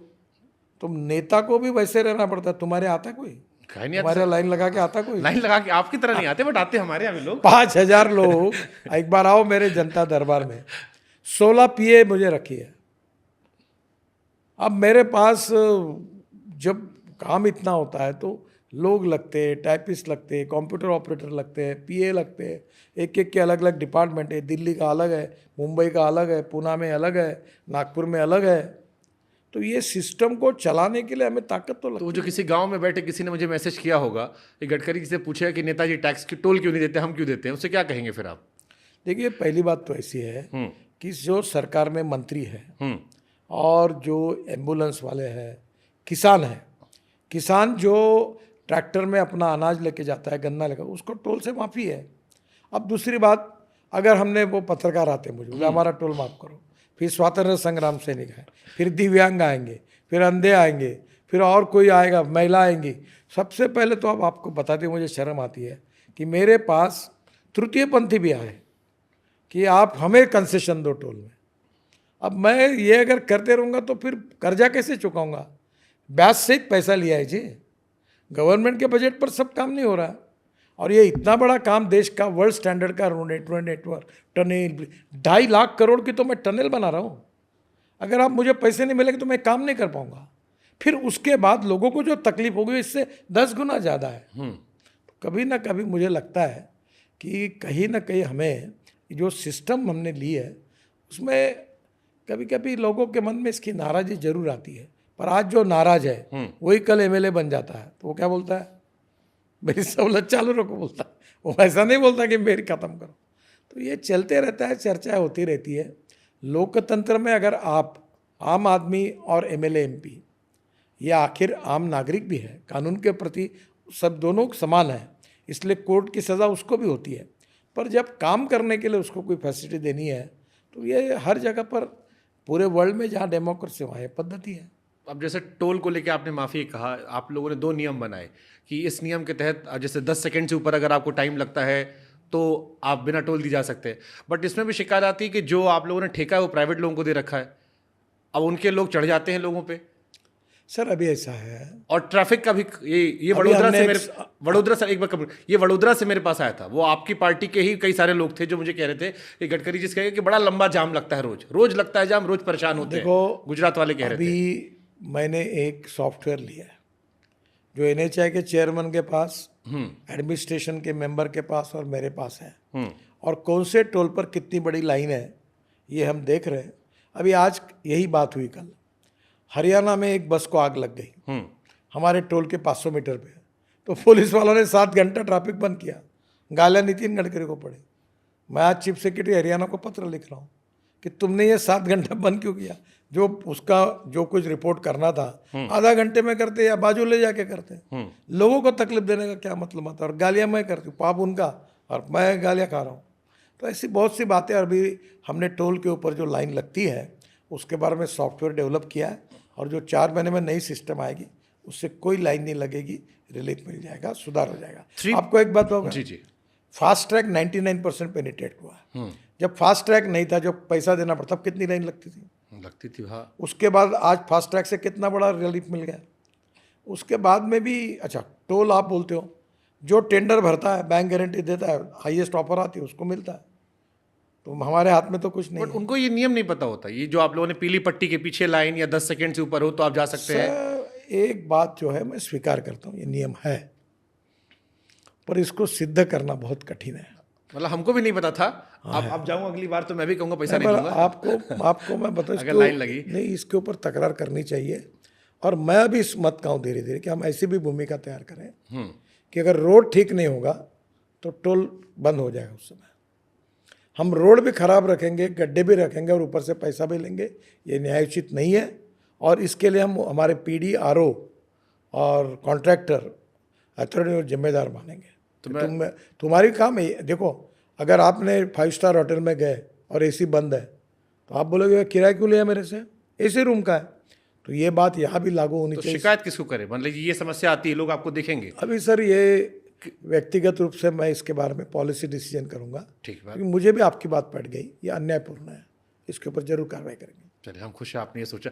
आपका कुछ प्लान तो होगा सर, जैसे इस 3rd टर्म में कि ये 5 साल में मुझे ये हासिल करना है, ये कुछ बदल देना है? बहुत है। अभी 36 ग्रीन एक्सप्रेस हाईवे बना रहा हूँ और मैं हर साल 5 लाख करोड़ के रोड अवार्ड करना चाहता हूँ। 60 किलोमीटर, तुम लोग कैसे, मैंने बोला 60 किलोमीटर, गडकरी का ऐलान 60 किलोमीटर। अरे भाई, ये टारगेट है, उद्दिष्ट है, फुलफिल नहीं हुआ तो गडकरी फेल। अब भाई उद्दिष्ट, अपने बच्चे को क्या बोलते हैं, मेरिट में पास होना चाहिए तुमने, पर वो अगर कल 75% मार्क लेता है तो बोलते देखो ये लड़का इसने फेल हो गया, ये मेरिट में नहीं हुआ। ऐसा थोड़ी होता है। देखो, टारगेट बड़ा किया जाता है और बड़ा पकड़ा जाता है। तो मैं बहुत टारगेट लेके जा रहा हूँ, पर चर्चा इसलिए नहीं करता कि तुरंत मीडिया में न्यूज़ छपती, गडकरी ने ये घोषणा कर दी, वो समझते नहीं। कभी कभी क्या होता है, जो हम बोलते हैं, जो हम कहते हैं, उसके पीछे जो भाव रहता है, छापने वाला दूसरा ही छाप देता है। अब मैंने कहा पेट्रोल डीजल के बजाय तुम अल्टरनेटिव फ्यूल और बायो फ्यूल की गाड़ियाँ खरीदी करो, क्योंकि इकोनॉमिक्स में सस्ती है। अब मेरी इथेनॉल की इनोवा है, 60% बिजली तैयार करती है और 40% इथेनॉल चलती है। उसका पेट्रोल की तुलना में एवरेज 25 रुपये लीटर आता है कीमत पेट्रोल की, तो फायदा है। अभी इलेक्ट्रिक 1 लीटर अगर पेट्रोल लगता है 120 रुपये का एक टू व्हीलर को, उसके बजाय 7 रुपये की बिजली लगती है। अभी मैंने आज एक मोटरसाइकिल लॉन्च की। तो मेरा आपको कहना यही है, तो वो लोगों ने छाप दिया कि गडकरी बोल रहा है पेट्रोल डीजल हम समाप्त कर देंगे। ये आपने एक जगह कहा इतना टैक्स लगा दूंगा कि बेचना मुश्किल हो जाएगा। ऐसा नहीं कहा मैंने कहा कि पोल्यूशन बहुत ज़्यादा हो रहा है, हाँ। और तुम अगर ये फ्यूल में नहीं बदलोगे तो कहीं ना कहीं सरकार को ज़्यादा पोल्यूशन करने वालों के बारे में ये सोचना होगा कि इनको ज़्यादा टैक्स लगाए। मुझे बताओ, दिल्ली को प्रदूषण करने का किसी को अधिकार है क्या? 40% पोल्यूशन ट्रांसपोर्ट सेक्टर के कारण है। क्या दिल्ली से डीजल पेट्रोल हद पार नहीं होना चाहिए? बिल्कुल होना क्या चाहिए। दिल्ली का पोल्यूशन कम नहीं होना चाहिए? ये डबल ढोलकी बजाने वाले जो होते हैं, इधर बोलते पोल्यूशन बढ़ा, वो भी फ्रंट न्यूज छापते हैं। मैं कम करने के लिए बोल रहा हूँ तो बोलता पेट्रोल डीजल को धमकी दे रहा हूँ। नहीं, इसका सर जो आम लोग, ये नेताओं का नजरिया, मुझे पत्रकारों का नहीं पता, बट जो जनता का नजरिया है वो ये है कि आप ईवी को प्रमोट करो, उसमें कोई खराबी नहीं, आप करो, लेकिन आप उन्हें ऑप्शन दो, आप उन्हें फोर्स मत करो, आप उन्हें ऑप्शन दो कि ठीक है ये बेटर, जैसे आपने कहा ना अभी आपको 25 पैसा लग रहा है, आपको एक वो बात अपने आप बताऊं? ऑप्ट कर लेंगे। आपने जैसे फास्ट ट्रैक कहा, आज हर आदमी फास्ट ट्रैक ले रहा है, आज ऑप्शन मिल गया सर जी। Electric bus, electric car, electric scooter, electrician में 200% राइज हुआ है। 1 करोड़ व्हीकल बन रहे हैं अभी इलेक्ट्रिक के, 20 करोड़ में से, और 2 साल में हम लोग 70-80% अल्टरनेटिव फ्यूल इलेक्ट्रिक आएगा। 400 पंप इंडियन ऑयल ने इथेनॉल के खोल दिए अभी। अब टाटा, सुजुकी और टोयोटो फ्लेक्स इंजन ला रहे हैं। अभी बजाज की मैंने स्कूटर लॉन्च की, मोटरसाइकिल CNG पर। 1 लीटर पेट्रोल में 1 किलोमीटर के लिए 2 रुपये 25 पैसे लगते हैं पेट्रोल में, और CNG में 1 रुपया लगता है, तो 60% बचत है। कल अगर आपके गाड़ी में अगर आप CNG पर और इलेक्ट्रिक पर जाओगे, और आज 50,000 रुपया फ्यूल पे खर्चा कर रहे हैं, और आपका इलेक्ट्रिक का खर्चा आएगा 4,000 रुपये और CNG का खर्चा है 12,000 रुपये, तो मुझे कहने की जरूरत ही नहीं, आप ही गाड़ी बदल खुद जाऊंगा। लेकिन एक कहावत कहते हैं ना सर कि शुरुआत अपने घर से करनी चाहिए। अब लोग कहते हैं कि गडकरी जी हम लोग को डांट डपट दे रहे हैं कि तुम बंद कर दो, शुरुआत करनी है, मंत्रालय शुरू कर, इतनी सारी गाड़ियां सबको इलेक्ट्रिक करवा दें। गवर्नमेंट इलेक्ट्रिक गाड़ियां खरीद रही। यहाँ इतनी पुरानी गाड़ियां हैं। मेरे घर पे पूरी इलेक्ट्रिक गाड़ियां है, फ्लेक्स इंजन की कार है, मेरे घर में हाइड्रोजन की कार है। आपके घर में होंगी इलेक्ट्रिक सरकार में भी आ रही है। राज्य विधानसभा में पुरानी 20-20 साल पुरानी गाड़ियां भी चल रही है सर। आजकल 15 साल स्क्रैप करना। अभी भारत सरकार ने अपनी पूरी गाड़ियां स्क्रैप की। राज्य सरकार को मैं अनुरोध कर रहा हूँ, और नई कार इलेक्ट्रिक के लिए भारत सरकार ने राज्य सरकार को अनुदान दिया है, आपको पता है। सेंट्रल गवर्नमेंट के जितने डिपार्टमेंट हैं सब बदल रहे हैं। पेट्रोल डीजल बदल जाएगा। हाँ, बदल हो रहा है। कब तक लगा, आप बता सकते हैं? आप सर ये कब तक होगा इसमें मैं नहीं फंसूंगा, क्योंकि फिर आपको घुमा के गाँव जाके गडकरी ने बोला इतने तारीख को नहीं हुआ। देखो ये बहुत बड़ा कॉम्प्लेक्स प्रॉब्लम। शुरुआत आप लोग कर रहे हैं इस चीज को सर, बहुत जल्दी इस देश को प्रदूषण से मुक्ति मिलेगी। मैं आपको बहुत जिम्मेदारी के साथ बात कर रहा हूँ। 65,000 करोड़ के रोड बना रहा हूँ मैं दिल्ली के आजू बाजू में, है ना। दिल्ली, ये जो पूरा दिल्ली ये जो है एरिया आउटर पार्ट का, और इसमें 65,000 करोड़ के रोड। आप एक रोड जरा दिसंबर के बाद देखना। अब जैसे मैंने सर इलेक्ट्रिक गाड़ियों के कुछ पॉडकास्ट मैंने किए थे, जो इलेक्ट्रिक गाड़ी बनाने वाले ओनर हैं उनके कुछ पॉडकास्ट किए थे मैंने, तो उसमें जो एक कंसर्न मेरा निकल कर आया, जो कि लोग क्यों कम जो नहीं खरीद रहे थे या जो बच रहे थे, जो ले रहे हैं वो तो अच्छी बात है, वो ये था कि इलेक्ट्रिक गाड़ी के बैटरी की गारंटी जो होती है वो 5 साल की होती है, और बैटरी की ही मोटी मोटी कीमत होती है, उसकी रीसेल वैल्यू नहीं होती है। तो वो कह रहे हैं कि यार थोड़ी कीमत भी अगर कम करवा दें। प्रॉब्लम यही है कि इन्फॉर्मेशन सही नहीं होती है। लिथियम आयन बैटरी जब इलेक्ट्रिक गाड़ी आई तब $150 पर किलोवाट पर आवर थी, अब $105 पे आई है। और मैं 2 साल में पेट्रोल डीजल कार की कीमत समान होगी। दूसरी बात, अभी परसों ओला वाले आए थे मेरे पास, चेयरमैन, वो कह रहे थे कि 5 साल के बाद ये बैटरी जब खत्म होगी तो सोलर की पावर जो होगी तैयार, उसके सोलर स्टोरेज के लिए हम ये बैटरियों का उपयोग करेंगे। और अभी बैटरी केमिस्ट्री में lithium ion, zinc ion, sodium ion, ये एल्यूमिनियम आयन, ये डेवलप हो रही केमिस्ट्री। आज हमारी ऑटोमोबाइल इंडस्ट्री 22 लाख करोड़ की है, जब मैं मंत्री बना तब 7 लाख करोड़ की है। अभी हमने 3 महीने पहले जापान को पीछे डालकर हम तीसरे नंबर पर आए। पहले नंबर पर अमेरिका है, दूसरे पर चाइना है, तीसरे पर इंडिया है। और मैं आपको बता रहा हूँ कि 5 साल के अंदर हम निश्चित रूप से दूसरे नंबर पर आएंगे, और उसके 5 साल में हम पहले नंबर पर आएंगे, और वर्ल्ड का ऑटोमोबाइल मैन्युफैक्चरिंग हब इंडिया बनेगा, और वर्ल्ड की सब reputed car, electric, ethanol, methanol, biodiesel, LNG, CNG, hydrogen सब भारत में बनेगी। और आज हम ऊर्जा को आयात करने वाला देश है, हम ऊर्जा को निर्यात करने वाला देश बनेंगे, ये लिख के रखना। फ्यूचर क्या है सर? अच्छा ही है। कौन सा, मतलब इथेनॉल का है, हाइड्रोजन का है, इलेक्ट्रिक का है? ये भी बहुत लोग सवाल पूछते हैं। आप ही प्रमोट, इलेक्ट्रिसिटी आप करते हैं, गाड़ी आप इथेनॉल वाली इस्तेमाल करते हैं। इसलिए इस प्रश्न का जवाब देता हूँ। इसका बहुत सारा मीम भी बनता है सर, अगर आप मैं दिखाऊंगा तुमको एक बात बताता हूँ जी। ये जितने अल्टरनेटिव फ्यूल, बायोफ्यूल सब पटक दे, पूरी मेहनत लगा दे, आज लगा रहे 10 टाइम्स लगा दे, तो भी डीजल पेट्रोल को हटाना मुश्किल है। इतनी रिक्वायरमेंट है। 22 लाख करोड़ का फॉसिल फ्यूल का इंपोर्ट है, और इतना डमरू बजाने के बाद हमारा इथेनॉल की इकोनॉमी अभी भी 2 लाख करोड़ की नहीं बनी। अब धीरे धीरे इलेक्ट्रिक पॉपुलर हो रहा है। 5 साल के अंदर मेरा अंदाज है कि 22 लाख करोड़, ये अंदाज है बना, ये कमिटमेंट नहीं, ये घोषणा नहीं। मैं एक इन्वायरमेंट के प्रति प्रेम रखने वाले के दृष्टिकोण से बोल रहा हूँ कि हमारा इंपोर्ट जो है वो कम से कम 40% कम होगा। मतलब सोशल मीडिया पर अक्सर चलता है गडकरी जी हर चीज़ से गाड़ी चलवा देंगे, इथेनॉल से, हाइड्रोजन से, मिथेनॉल से, इलेक्ट्रिक से।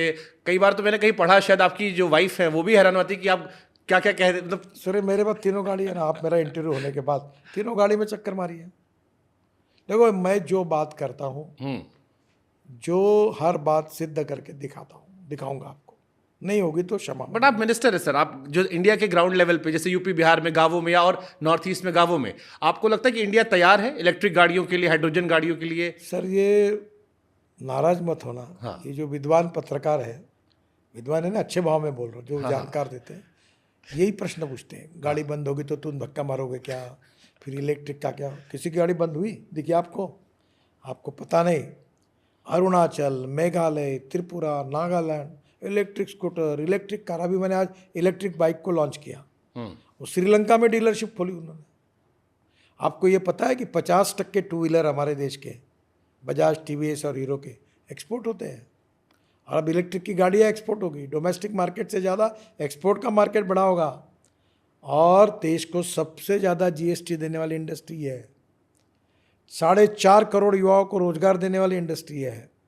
आत्मनिर्भर भारत, $5 ट्रिलियन की इकोनॉमी और वर्ल्ड की तीसरी अर्थव्यवस्था बनाने में ये सबसे इम्पोर्टेंट इंडस्ट्री है, और इसके कारण देश की ग्रोथ बढ़ेगी, और देश में वेल्थ क्रिएट होगी, रोजगार निर्माण होगा, और देश की तस्वीर बदलेगी। ठीक बात है सर, आप जो कह रहे हैं वो काफ़ी लोग समझ रहे हैं, मैं भी समझ रहा हूँ। अब एक यॉर्कर डालूं सर मैं? बोलो ना। कौन सा कांग्रेस का नेता था, विपक्ष का नेता, जिसने आपको प्रधानमंत्री बनाने की कोशिश की? बहुत लोग थे, मैं नाम नहीं लूँगा। आपस में जो बातचीत होती है, जी, चर्चा होती है, वो ऐसी बाहर बोलने की प्रथा नहीं है। अगर प्रथा रहती तो आपने उनके साथ विश्वासघात किया है। तो हर राजनीतिक नेताओं को भी विवेक रहता है कि प्राइवेट बात कौन सी और सार्वजनिक बात कौन सी। बिल्कुल ठीक बात है। ये बोलने का सवाल नहीं। ये सवाल इसलिए पूछा गया ताकि दूसरा सवाल पूछ सके। पॉलिटिक्स में कुछ भी इत्तफाकन नहीं होता, संयोग बड़े मासूमियत से नहीं होते। लोग कहते हैं कि हर कहानी के पीछे कहानी होती है, बिटवीन द लाइन पढ़ने की। कई लोग ये कह रहे थे गडकरी जी ने इस बार 240 सीट आई तब ये बात कही। इनडायरेक्टली उन्होंने कहा, मना भी किया, ये भी बताया कि पार्टी का लॉयलिस्ट हूं, और ये भी इजहार कर दिया कि मेरे अंदर प्रधानमंत्री बनने की महत्वाकांक्षा है। मैं कोई ऐसी बातों को गिनता भी नहीं हूँ। मेरे जो मन में आता है वो मैं बोलता हूँ, मेरे को जो अच्छा लगता है मैं करता हूँ। ये क्या आपके मन में आया तो जब ये घटना आपने शेयर की? जितने लिख रहे उनके पास जाके पूछो क्या है उनका। मैंने सहज रूप से एक पत्रकारों के इसमें कार्यक्रम में मैं था, अब पुरस्कार देगा उनको, मैंने कहा कि देश में विचार भिन्नता सवाल नहीं, विचार शून्यता है। चाहे मुझे कोई व्यक्ति, उसके विचार भले नहीं पड़ते हैं, पर वो व्यक्ति अपने विचारों से प्रामाणिक होता है, ये महत्वपूर्ण है। हमारे मतभेद हो सकते हैं, मनभेद नहीं होने चाहिए। और मैंने आगे ये कहा कि मैं अपने विचारधारा से कभी कॉम्प्रोमाइज़ नहीं करूँगा। My ideology is a part of conviction मेरे लिए, और इसलिए there are 2 type of politics, politics of conviction and politics of convenience. तो मैं पॉलिटिक्स के कन्विक्शन इसका विद्यार्थी हूँ, और मैं अपनी विचारधारा को, अपने सिद्धांतों को सर्वोपरि मानता हूँ। और इसलिए जब मुझे लोगों ने ऐसा पूछा तो मैंने कहा मुझे नहीं बनना है प्रधानमंत्री। I will not going to compromise with my ideology.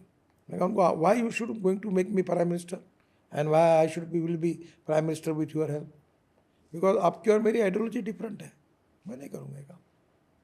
But जब गडकरी सर, क्योंकि मैं आपकी जब पूरी पॉलिटिकल करियर को पढ़ता हूँ, पूरा पॉलिटिकल करियर, जब आप राष्ट्रीय अध्यक्ष बने वहाँ से लेकर आज पीडब्ल्यूडी मंत्री, और आप मोदी कैबिनेट में वो मंत्री के तौर पर जाने जाते हैं क्योंकि मोदी जी की एक पावरफुल सरकार है। आमतौर पर कई बार लोग कंपेयर करते हैं मोदी जी इंदिरा जी, तो इंदिरा जी कैबिनेट से हमें मिनिस्टर याद नहीं होते।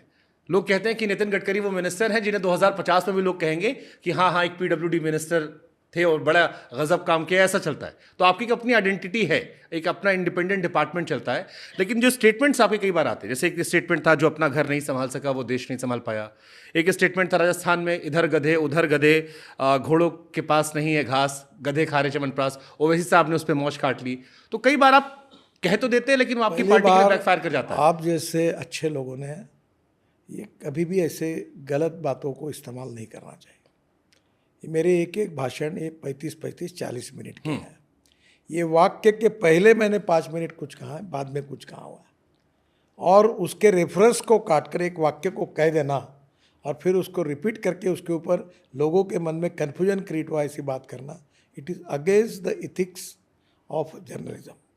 मैं आपके लिए नहीं कह रहा हूँ। पहली बात मैं बोथ वेज सर नहीं, देखो मैं हमारे कार्यकर्ताओं को ये कहता हूँ कि पहले तुम ईमानदारी से अपना घर परिवार संभालिए, फिर राजनीति करिए।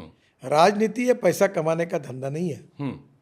अगर no philosophy can be taught to empty stomach, Vivekananda ji ने कहा है, अगर आपके बेटे आपकी पत्नी घर 2 समय रोटी नहीं खाएगा, कपड़े नहीं लेगा तो कैसे होगा। तो पहले घर ठीक संभालिए, फिर देश के लिए और समाज के लिए काम करिए। अब इसका संबंध आपके वाक्य से कहाँ लगता है? ऐसे ही वाक्य राजस्थान में कांग्रेस की सरकार थी और मैंने ये कहा कि जो अच्छे लोग हैं, ईमानदार है, जो अच्छे कैरेक्टर के हैं, जो विजन रखते हैं, और उनको इलेक्टिव मेरिट नहीं है, और जिनको इलेक्टिव मेरिट पब्लिक में चुन कर आते हैं उनको बाकी बातें उनसे अपेक्षा करते पर वो कर नहीं पाते। तो यही है कि हमें अच्छी पार्टी, अच्छा नेता चुनना होगा। अगर हम जात पंथ धर्म भाषा और सेक्स के आधार पर वोट देंगे तो हम तकलीफ में आएंगे। मैं उनको ये पूछा कि आप कोई रेस्टोरेंट में जाते हो तो फूड टेस्ट करते हो तो वो रेस्टोरेंट वाले किस जात का और धर्म का पूछते हो क्या? नहीं पूछते हो। आप हार्ट का ऑपरेशन करते हो तब डॉक्टर के पास जाते हो तो ये कौन से जात का पूछते हो क्या? नहीं पूछते हो। अच्छा डॉक्टर है उसके क्या करते हो? फिर वोट देते समय भी जात पंथ धर्म भाषा सेक्स न करते हुए जो हमारे देश का समाज का भविष्य बदल सकता है, गरीबों को दूर कर सकता है, उसको वोट देना चाहिए। अब ये भाव में मैंने कई भी बात है, इसका संबंध जो चाहे वो कुछ भी इंटरप्रेट कर सकता है। तो दोनों, जैसे राहुल जी ने नहीं कहा था जैसे आलू डालो सोना निकलेगा, बीजेपी वाले प्रवक्ता हमारे टीवी डिबेट में बैठ बैठ कितनी बार कहे, हम लोग खुद करेक्ट करते थे। तो ये तो दोनों साइड चलता है सर, दोनों साइड से इसका यूज मिसयूज होता है। मैं बहुत साफ हूँ। जैसे आपने कुछ सवाल पूछे, मैंने कहा हमारा प्रॉब्लम है, हमारी गलती है, हाँ हम सुधारेंगे। रोड एक्सीडेंट में मैंने मान्य किया, गड्ढा था मान्य किया, और मैं भी जानकारी रखता हूँ। तो मैं आपको एक बात बताता हूँ, ये एक दुर्भाग्यवश कुछ लोगों की लत हो गई है, आदत हो गई है कि किसी के भी भाषण से ट्विस्ट करके हेडलाइन कैसी मिलेगी, और ये हेडलाइन मिलाने के चक्कर में उल्टा तिल्टा छपवा दो। बहुत बार मैंने अनुभव लिया इसका। मैं भारतीय जनता पार्टी का प्रेसिडेंट था, यही दिल्ली वाले मीडिया में मेरे पीछे लगे, मेरे ऊपर कुछ नहीं हुआ, ना मेरे ऊपर कोई इंक्वायरी हुई, ना कोई दोषी साबित हुआ। मेरा करियर खराब करने का तो काम किया उन्होंने। ये जो प्रॉब्लम है कि ये जो सस्ती पत्रकारिता है ये लोकतंत्र को मजबूत नहीं करेगी। मैं गलत करूँगा जरूर लिखिए, वेरीफाई करिए, जानकारी लीजिए, और उसके बाद आपका कॉन्शियस कहता है कि इन्होंने गलत काम किया तो ठोकिए, कोई प्रॉब्लम नहीं आता। पर आप न्यूज़ मिलाने के लिए ना पूछते हो किसी को, ना चर्चा करते हो। कोई एक अभी आजकल क्या पद्धति होगी कि एक कोई छोटा पत्रकार अपने वेबसाइट पर एक गलत न्यूज़ छापता है और देश के जो नंबर 1 के बड़े बड़े होते हैं उसका आधार लेके न्यूज़ चला देते हैं। देखिए, और वो भी कैसा होता है, जो सॉफ्ट टारगेट होते हैं उनको पहले टारगेट करते हैं, जो लोगों से डरते हैं उनको हिम्मत नहीं होती उनकी लिखने की। तो मुझे लगता है इंडिपेंडेंट, इम्पार्शियल, फेयर जुडिशरी जैसी होनी चाहिए, वैसे इंडिपेंडेंट, इम्पार्शियल, फेयर पत्रकारिता भी होनी चाहिए। तो why always Nitin Gadkari sir? मेरा कभी नहीं, क्योंकि देखो सर, आप why not, it is correct, ये करेक्ट नहीं है। इस देश के पत्रकारों ने मेरे ऊपर प्रेम किया है। नहीं, मैं उस कॉन्टेक्स्ट में नहीं कह रहा हूँ सर। जैसे आपकी गवर्नमेंट, मोदी जी गवर्नमेंट जो है उसमें बाकी किसी मिनिस्टर को लेकर कभी ऐसी बातें नहीं आई। जब मैं देश के तमाम चैनलों को देखता हूं, जब मैं आपको रिसर्च करता हूं, जो बड़े चैनल है जहां पर आप भी जाते हैं, इंटरव्यू देते हैं, सर, इस देश तो वो के हाईलाइट करते हैं कि नमस्ते किया गया, आप आपके हाथ ऐसे हैं, आपकी बॉडी लैंग्वेज को लेकर सर, क्वेश्चन वो करते हैं। मिसयूज है। वो जो फोटो आया था ना, हाँ। उसमें पहले वो मेरे पास आए, मैंने उनको नमस्कार किया और मैंने हाथ नीचे किया और वो आगे निकले। हाँ। फिर मेरा फोटो दूसरे को नमस्कार मेरा निकाला और कहा कि मैंने नमस्कार नहीं किया। बट देख लो, किसी और नेता को लेकर वो नहीं छापते। आप तो डिफेमेशन भी कर सकते हैं। मुझे नहीं करना है। देखो, मैं अपनी क्रेडिबिलिटी इतने लोगों के उनके मेरा कोई नुकसान नहीं होता। देखो, इस देश के अनेक पत्रकारों ने मुझे अनेक सालों से प्रधानमंत्री का उम्मीदवार बना दिया। मैं आया क्या किसी के पास? ट्रू। मैंने बोला क्या कभी? हर चुनाव में मेरे को वो बोलते कि सीटें कम आएगी तो ये बनेगा। तो ये जो प्रॉब्लम है उन पत्रकारों का है जो गॉसिप लिखते। देखो, मुझे एक ने बताया कि जिस हीरोइन का पिक्चर चलता है उसी पे गॉसिप लिखते हैं बोले। ठीक तो अब मेरे बारे में गॉसिप इसलिए लिखते होंगे तो शायद मेरा पिक्चर चल रहा होगा। अब मैं क्या कहूँ? नितिन गडकरी जी वो शख्स हैं जिनके लिए बीजेपी के राष्ट्रीय अध्यक्ष बनाने के लिए संविधान में परिवर्तन किया गया था, और आप एक पावरफुल पार्टी प्रेसिडेंट रहे, यंग प्रेसिडेंट थे आप। लेकिन अब जब हम देखते हैं कि आपको संसदीय बोर्ड में जगह नहीं दी गई, केंद्रीय चुनाव समिति में नहीं रखा गया, आपको तकलीफ होती है सब चीजें? क्योंकि आप एक पावरफुल लीडर है, आपकी अपनी फैन फॉलोइंग है, और अभी भी लोग कहते हैं, सर ये लाइन में कंप्लीट कर दूं, कि अभी भी गडकरी जी उन नेताओं में से हैं जिनके यहाँ लोग आ सकते हैं, मिल सकते हैं, वो गैप नहीं बना उनका। देखिए, तो ये बुरा लगता है आपको? मैं एक बात पे विश्वास रखता हूँ कि मंत्री बन जाता है वो एक्स मंत्री होता है, अध्यक्ष बनो जब बनता है वो एक्स अध्यक्ष हो जाता है, एमएलए होता है वो एक्स एमएलए होता है, एमपी होता है वो एक्स एमपी होता है। कार्यकर्ता कभी एक्स कार्यकर्ता नहीं होता। मैं इस विचारधारा के लिए और संगठन के लिए काम करने वाला एक कार्यकर्ता हूँ। ये मेरा पद मुझसे कोई नहीं छीन सकता, और किसको बनाना या नहीं बनाना ये मेरा अधिकार नहीं। ये पार्टी अध्यक्ष का और है, बनाए तो ठीक, नहीं बनाए तो ठीक। किसी ने नहीं बनाया तो मेरे को तकरार नहीं करनी है। अब मैं कल जम्मू कश्मीर में जा रहा हूँ, पार्टी ने कहा जाना है, गया। फिर हरियाणा में जा रहा हूँ, बुलाया तो भी ठीक, नहीं बुलाया तो जो पार्टी काम देगी वो मैं करूँगा। तो मुझे उसकी चिंता नहीं, और मैंने कभी इसकी चिंता भी नहीं की और करता भी नहीं हूँ। ठीक है, वंस फॉर ऑल, एक लास्ट क्वेश्चन पॉलिटिकल है, पॉलिटिकल क्वेश्चन छोड़ दूंगा मैं, थोड़ा बस जल्दी खत्म करो सर। ये आपको लेके एक बहुत सारे अखबारों में आर्टिकल और चैनलों में भरा पड़ा है कि जब आप पार्टी प्रेसिडेंट थे तो आप अमित शाह जी को बहुत वेट कराते थे। मोदी जी, आप जब पार्टी प्रेसिडेंट बने, he was the only chief minister जो नहीं आए। How is your bond with Modi ji और अमित शाह साहब? देखिए, Modi ji, and is it true जो ये घटनाएं छपती हैं आपको लेकर कि आपने वेट करवाया था अमित शाह जी को? देखो, मोदी जी हमारे नेता हैं और उनके नेतृत्व में हम काम कर रहे हैं, और उनकी नेतृत्व में सरकार को सफलता मिले, और जो विचार परिश्रम करके मेहनत करके वो देश के लिए कर रहे हैं उसके लिए हम जितना कर सके कंट्रीब्यूट करें। और रही बात, तो मेरे अभी आप भी रुके थे, अब मैं क्या करूं? मेरे यहाँ 100 लोग आते हैं और मुझे आपसे ज़्यादा समय देना था, तो आपको पोहा खा के बैठना पड़ा यहाँ। तब तक मैंने छोटे छोटे लोगों को निपटा लिया। तो कभी जो बड़ा व्यक्ति आता है तो उसको मैं ज़्यादा देर बोलना है तो उसको रुकना पड़ता है। आज आपको भी रुका है, तो मेरा उद्देश्य तो खराब नहीं था। ट्रू। तो अब ये तो क्या, इसमें कभी मैंने ऐसा नहीं किया। पवन सिंह जी से आपके रिश्ते हैं? भोजपुरी मेरे सब दुनिया भर के सब अच्छे बोले। मुझसे किसी ने कहा कि आपको भोजपुरी बड़ी पसंद है। अब हमको आप मराठी भोजपुरी बड़ा कल्चरल डिफरेंस, और फिर पवन सिंह का नाम गानों में भेंट हो रहा था, फिर आप गाने के भी शौकीन। सर, मैं सभी भाषाओं के गाने सुनता हूँ। आजकल मैं भूपेन हजारिका का गाना सुनता हूँ बहुत। मैं अलग अलग, मुझे जावेद अख्तर और गुलजार बहुत पसंद है। वीर ज़रा और उस पर चित्र में उसके बहुत गाने में। कौन सा गाना? सभी अच्छे हैं। तेरे लिए, हाँ बिल्कुल। दो और पल रुका। देखो, मदन मोहन का संगीत है, उमर गए, उन्हें ट्यून बना के रखे थे। कितने सालों बाद रिलीज किया गया? बहुत सुंदर है। देखो, मैं मराठी सुनता हूँ, संगीत सुनता हूँ। देखो, मैं आपको एक बात बताता हूँ, मुझे न किसी के इंटरव्यू से मतलब है, न कोई अखबार वाले से मतलब है। जिसने अच्छा कहा वो भी अच्छा, बुरा कहा वो बुरा कहा। मैं एक सड़क छाप छोटा आदमी हूँ। रात को रोज नहीं, जो सच्चाई, ये तो मॉडेस्ट हो रहे सर। नहीं, जो अपना रात को मस्त जो खाना खाता हूँ, रोज रात को यही सोचता हूँ आज क्या खाना, मस्त अपना एंजॉय करता हूँ लाइफ। देश के लिए, समाज के लिए, घर परिवार संभाल के काम करता हूँ। जिसने मुझे अच्छा कहा उसका भी भला, जिसने मुझे बुरा कहा उसका भी बुरा। अखबार पढ़ना बहुत कम हो गया आजकल, एक बार थोड़ा देख लेता हूँ। टीवी लगभग सुनता नहीं हूँ। आपकी ये जो यूट्यूब पे आते तो उसमें भी ज़्यादातर गाने सुनता हूँ। कौन कौन से गाने? बहुत अच्छे, हिंदी मराठी गज़ल सुनता हूँ। अदनाम सामी को सुनता हूँ। और अभी आपको मालूम है मेरा वो महमूद का लड़का है ना, आबिजा वाला, कौन अपना, लकी अली। लक्की अली, वो मुझे बड़ा पसंद, उसके गाने सुनता हूँ। अब मैं अपने खुशी से चलता हूँ, मुझे कोई लेना देना नहीं। जब तक जनता कहेगी तब तक हूँ, नहीं कहेगी अपने घर जाऊँगा शांति से। मैं जो अपना काम है, जो मेरा कन्विक्शन है, मैं झूठा कुछ काम नहीं करता। जो कपड़े लगते, पैंट शर्ट में पहनता, पैंट शर्ट पहनता था, कभी मैंने चिंता नहीं की। लोग बोले मुझे धोती पहनो, नहीं पहनता। मैं अपने हिसाब से चलूँगा, अगर जो भी मुझे अच्छा कहे उनका भी भला। तो ये इसके पीछे क्या इंस्पिरेशन है सर, जो इतना कन्विक्शन आपको नहीं लेके सर, है? कॉमन आदमी हूँ, छोटा आदमी हूँ। मेरी औकात और हैसियत से मुझे बहुत ज़्यादा मिला है, बहुत ज़्यादा मिला। मैं पोस्टर चिपकाने वाला था, मेरा हैंडराइटिंग ख़राब था तो काले दीवार पर चूना लगाने का काम किया, तब से शुरुआत की। मेरी औकात ही नहीं थी। पार्टी में पर्ची बांटने का काम करता था, और उस पार्टी मैंने कभी बायोडाटा नहीं छपाया। 45 साल में एयरपोर्ट में मेरे स्वागत के लिए कोई आता नहीं, मुझे पहुंचाने के लिए कोई आता नहीं। चुनाव जीतने के बाद मेरे सत्कार का एक भी कार्यक्रम नहीं हुआ, मुझे नहीं पसंद। मुझे जब हार लेकर लोग आते तो मैंने बोल दिया कि ये तो उसी समय की याद दिलाती है कि जब लोग लाइन में लग कर हार डालते हो। मुझे नहीं पसंद। मैं जॉर्ज फर्नांडिस को अपना आइकॉन मानता हूँ। मुझे वो तस्वीर याद आती है जब उन्होंने ऐसे करके इमरजेंसी वाली। हाँ, जॉर्ज फर्नांडिस बहुत बड़े नेता थे। मैं अटल बिहारी वाजपेयी को मानता हूँ।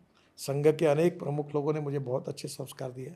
संघ और विद्यार्थी परिषद के संस्कारों के कारण मेरे में कुछ अच्छा ही दिख रही, तो वो उनके कारण है। सर लास्ट क्वेश्चन है, मेरे को बिहार वाले बहुत फॉलो करते मानते हैं। एक गडकरी जी का बयान आया था मीडिया वालों को चैलेंज करते हुए कि 2024 तक बिहार की सड़कों का जो रोड स्ट्रक्चर है वो हम अमेरिका जैसा बना देंगे। How close you are? केवल उसमें दुरुस्ती करिए कि बिहार में जो राष्ट्रीय महामार्ग का रोड इंफ्रास्ट्रक्चर है वो अमेरिका के बराबर होगा, ये मैंने कहा है। क्योंकि वो विलेज रोड नहीं बनेंगे, फिर तुम्हारा मेरे ऊपर बम्बार्डिंग चालू हो जाएगा कि गडकरी ने फलाने गाँव का रोड नहीं बना। बिहार में पुल गिरता आपको लोग टारगेट करते हैं। आप शायद सफाई भी कहीं दी थी आपने। सर, बिहार का कोई भी हमारा पुल ही नहीं गिरा। नहीं, वहां कई सारे स्टेट गवर्नमेंट गिरे, हर जगह आपको लोग। अरे भाई, जिस पेड़ को फल लगते हैं उसी पे लोग पत्थर मारते हैं। हमें उसी का आनंद है कि हमारे पेड़ को फल लगे हैं। मारो पत्थर, जो मारेगा उसका भी भला, नहीं मारेगा उसका भी भला, जो फल तोड़ के खाएगा उसका भी भला। एक लाइफ मंत्रा दे दो सर। हाँ? लाइफ मंत्रा दे दो, फिर ये आपकी तरह बनने का एक लाइफ मंत्रा दे दो जाते जाते। देखो, पॉलिटिक्स कैसे मौज में रहे। देखो, मैं आपको एक बताऊँ, life is too short, try to enjoy it. जिसका जन्म हुआ है उसका मृत्यु अटल है, ये यावत चंद्र दिवाकरो नियम है। खुशी से रहो, खुशी बांटो और लोगों को भी खुशी दो। और politics is a game of compulsion, contradictions. ये ऐसे ही चलेगा, चलते रहो। आप चिंता मत करो किसी, आपके कन्विक्शन, आपकी बात चलते रहो। जनता ने चुना तो रूलिंग पार्टी में हो, हरा दिया तो अपोजिशन पार्टी में रहो, दोनों जगह से हकाल दिया तो घर पे रहो, काम करते रहो। जन मनसा सततम स्मरणीयम, वचसा सततम वदनीयम, लोकहितम मम करणीयम। बस करते रहो। बट जनता से एक चीज़ कहना चाहूँगा कि इस चीज़ की तारीफ करूँ कि आपने मुझसे एक बार भी नहीं पूछा। आमतौर पर नेता लोग पूछते हैं क्या पूछने वाले हो, गडकरी जी ने एक बार भी नहीं पूछा हमसे। पूछता भी नहीं तो अब क्या पूछ नहीं, मुझे लगता है क्योंकि नेताओं को लेकर ये बड़ा होता है, चाहे सत्ता पक्ष हो विपक्ष हो। जब हम इंटरव्यू लेते हैं विपक्ष के नेता भी, सत्ता पक्ष के भी। देखो, मैं जैसा हूँ वैसा दिखना चाहता हूँ, जो है वही दिखाना चाहता हूँ। और मुझे पहले एक बड़ा जोक है। मैं जब महाराष्ट्र में था तो मेरा वजन था 135 किलो। तो कोई भी आदमी मेरे पास बैठता था तो ये लोगों के ध्यान में आया, वो बोला था आजकल तुम्हारा वजन कम हुआ ऐसा लग रहा। मुझे बड़ी खुशी होती थी, बड़ी खुशी होती थी। फिर मैं कांटे पे जाता था तो बड़ा हुआ वजन दिखता था, तो मुझे ध्यान में, लोग मूर्ख बनाते हैं मुझे। तो ये क्या होता है कि लोग जो ऐसे हैं, वो डेल कार्नी की किताब थी ना, how to win friends and influence the people जी। तो मैं आपको भी कहूँ, आप कितने डेलिकेट नाजुक लग रहे हो। अरे भाई, आपका भी वजन बढ़ा। हाँ। मैं 135 से 90 किलो, 45 किलो कम किया। मैं भी डॉक्टर साहब की बात, मैं डॉक्टर शिव सरीन और पांडा जी दोनों ने मेरे को डराया, मैं कम शेड करना शुरू कर चुका हूँ। सर, आपको एक बात बता दूँ, एक और अच्छी बात, हेल्थ इज़ वेल्थ। ट्रू। पहली प्रायोरिटी अपनी वेल्थ को दो, जो मैंने गलती की। मैं कभी भी समोसे खाता था, आलू बुंडे खाता था, ढाबे पे सोता था, पार्टी के काम के लिए स्कूटर पे जाता था, 4-4 लोग बैठते थे। कभी मैंने कोई नियमों, इनडिसिप्लिन लाइफ किया। अब मैं रोज़ सुबह 2 घंटे प्राणायाम एक्सरसाइज करता हूँ, फिर काम करता हूँ। First priority to your health, second priority to your honest wealth, और third priority for social work, political. यही बात मैंने कही थी। अब उसको दूसरे से जोड़कर झगड़ा लगाने की कोशिश और इंडिविजुअल एंजॉयमेंट के लिए कोई फिल्म देखते हैं? फिल्म अभी आजकल क्या होता है, जेड प्लस में बाजू बाजू को लोग उठा देते हैं, तकलीफ होती है, तो घर में घर पे नेटफ्लिक्स पे या सोनी पे या थिएटर OTT बना है तो मैं घर में देखता हूँ। कौन सी फिल्म देखी लास्ट आपने जो आपको अच्छी लगी कि यार ये रिकमेंड करूंगा मैं कि बाकी लोग 370 देखिए। ये तो आपकी अपनी फिल्म, कोई political film, non political film? नहीं, मैं देखो पहले बहुत देखता ये देखो, तो आपने आपको अपनी और एक सरकार बात का बता कर दूं, दिया। मैं उनमें से था जो पिक्चर सामने से देखता था, हाँ 3rd क्लास में, 1 रुपया 5 पैसे में टिकट में। हाँ और वो पहले दिन की पिक्चर में हम 15-15 फीट जमीन पर पैर नहीं लगते थे, पैर शर्ट फट जाता था, पैसा 1 रुपया 5 पैसे का टिकट लेते थे और पिक्चर देखते। कौन सी फिल्म देखी ऐसे फाड़ के? ये जानवर और इंसान करके एक पिक्चर था ना, शशि कपूर का था ना, राजेश खन्ना था उसमें, एक हाथी मरता है ना, हाथी मेरे साथ, हाथी मेरे साथ थे। एक जानवर ऐसे, तो पिक्चर पहले दिन देखा था, तो 1 रुपया 5 बहुत जगह रश था, तो और सामने बैठकर नाटक जो था तो पीछे से देखते थे और सिनेमा सामने से देखते थे, उससे हमारी ज़िंदगी वैसी गई। गडकरी सर की फेवरेट हीरोइन कौन सी है? हाँ, फेवरेट हीरोइन? मेरे समय मुझे रजनीगंधा पिक्चर बहुत पसंद था। हीरोइन सर, हीरोइन कौन हाँ पसंद? बता रहा हूँ, मनु भंडारी करके एक लेखिका थी, जी उनकी कादम्बरी थी यही सच है, रजनीगंधा, आपको शायद देखा मालूम नहीं, रजनीगंधा फूल तुम्हारे, उसमें एक दिनेश ठाकुर करके दिल्ली के और अमोल पालेकर, उसकी विद्या सिन्हा करके थी, तो वो विद्या सिन्हा मुझे बहुत अच्छी लगी, उस बहुत अच्छा काम करती थी। तो मैंने एक बार स्मृति ईरानी को कहा, वो सीरियल वगैरह में आती थी, बोला यार कुछ भी करो, एक दिन विद्या सिन्हा को मिला दो, तो बोले जरूर, उससे बात की, पर कभी वो बाद में बूढ़ी हो गई, अभी 1-1.5-2 साल में शायद उनका देहांत हो गया, तो एक उसकी एक इमेज मेरे मन में थी। जया बच्चन ये नहीं पसंद? आपके साथ संसद में रहती हैं आजकल, तो काफी बीजेपी वालों से उनकी बन रही है, स्पीकर से लेकर सबसे। देखिए पहली बात तो ऐसे, वो भी प्रतिभाशाली अभिनेत्री है, अमिताभ बच्चन बहुत अच्छे अभिनेता हैं। देखो हर आदमी की अपनी कुछ ना कुछ पहचान होती है। अभी संतोष आनंद का वो गीत यूट्यूब पे आया ना, वो जो मुकेश ने गाया, वो कितना सुंदर गीत है, लता मंगेशकर ने, तो कहीं ना कहीं आप शैलेंद्र जी के गीत, राज कपूर के बहुत जितने सुंदर, हैं, हाँ। मुकेश के बहुत, मेरे घर पर 6 बार नितिन मुकेश का कार्यक्रम हुआ है। मैं मुकेश को पसंद करता हूँ, गुलाम अली को पसंद करता हूँ, मैंने आपको कहा ना ये आ बीजा, लकी अली, उसको अच्छा, अदनाम सामी को सुनता हूँ, मैं भजन सुनता हूँ, कभी गीता सुनता हूँ। देखो ये जीवन में जैसे मशीन में बेरिंग के बीच में जब ग्रीस डालेंगे ना तो आवाज़ बंद होता है, वैसे जीवन में साहित्य, संगीत, कवि, नाटक, सिनेमा, स्पोर्ट्स, इसका भी मैं सांस्कृतिक महोत्सव करता हूँ, 50,000 लोग आते हैं, 17 दिन का, पूरे देश के कलाकार आते हैं। फिर क्रीड़ा महोत्सव करता हूँ, 17,000 खिलाड़ी भाग लेते हैं। मैं अपने हिसाब, मुझे बड़ा आनंद आता है सब करते सब। दोस्त बचे आपके पुराने? पूरे दोस्त है, फुटपाथ पर रोज, मुझे अच्छा होटल का खाना पसंद नहीं है। मैंने सुना कि आप सड़क पे आते जेड+ वाले परेशान करते कि मतलब वो क्या, वो अपना काम कर रहे हैं। रात को 11 बजे रश कम होने के बाद बराबर जाता हूँ, ये दिल्ली के होटल में जाता हूँ, सब जगह जाता हूँ। सब पहले से ही है सर, मेरा लाइफ जैसा वैसा चलेगा। I want to enjoy my life with my own ways. Super super. जो नई पीढ़ी के बच्चे सर क्या मैसेज देंगे, लाइफ में जो ग्रो कर रहे हैं? खुशी से रहो। देखो एक बात करो, निराश कभी मत हो। मैंने अपने लाइफ में रिचर्ड निक्सन की ऑटोबायोग्राफी पढ़ी थी, उसका एक वाक्य ने मेरे जीवन को बहुत बदल दिया। The man is not finish when is defeated, but he is finish when he quits. युद्ध में हारने के बाद कोई समाप्त नहीं होता, युद्ध में भी छोड़कर जब भाग जाता है तब वो समाप्त होता है। मेरे को अटल जी की लाइन याद आ गई, जब चुनाव 2003 या 4 में हारे थे और पहली प्रेस कॉन्फ्रेंस की और कहा, ना टायर्ड हूँ ना रिटायर्ड हूँ। चलता है, life is a game of compromises, compulsions, limitation and contradiction. चलते रहना चाहिए। Thank you so much. नमस्कार। Lovely talking to you. Thank you.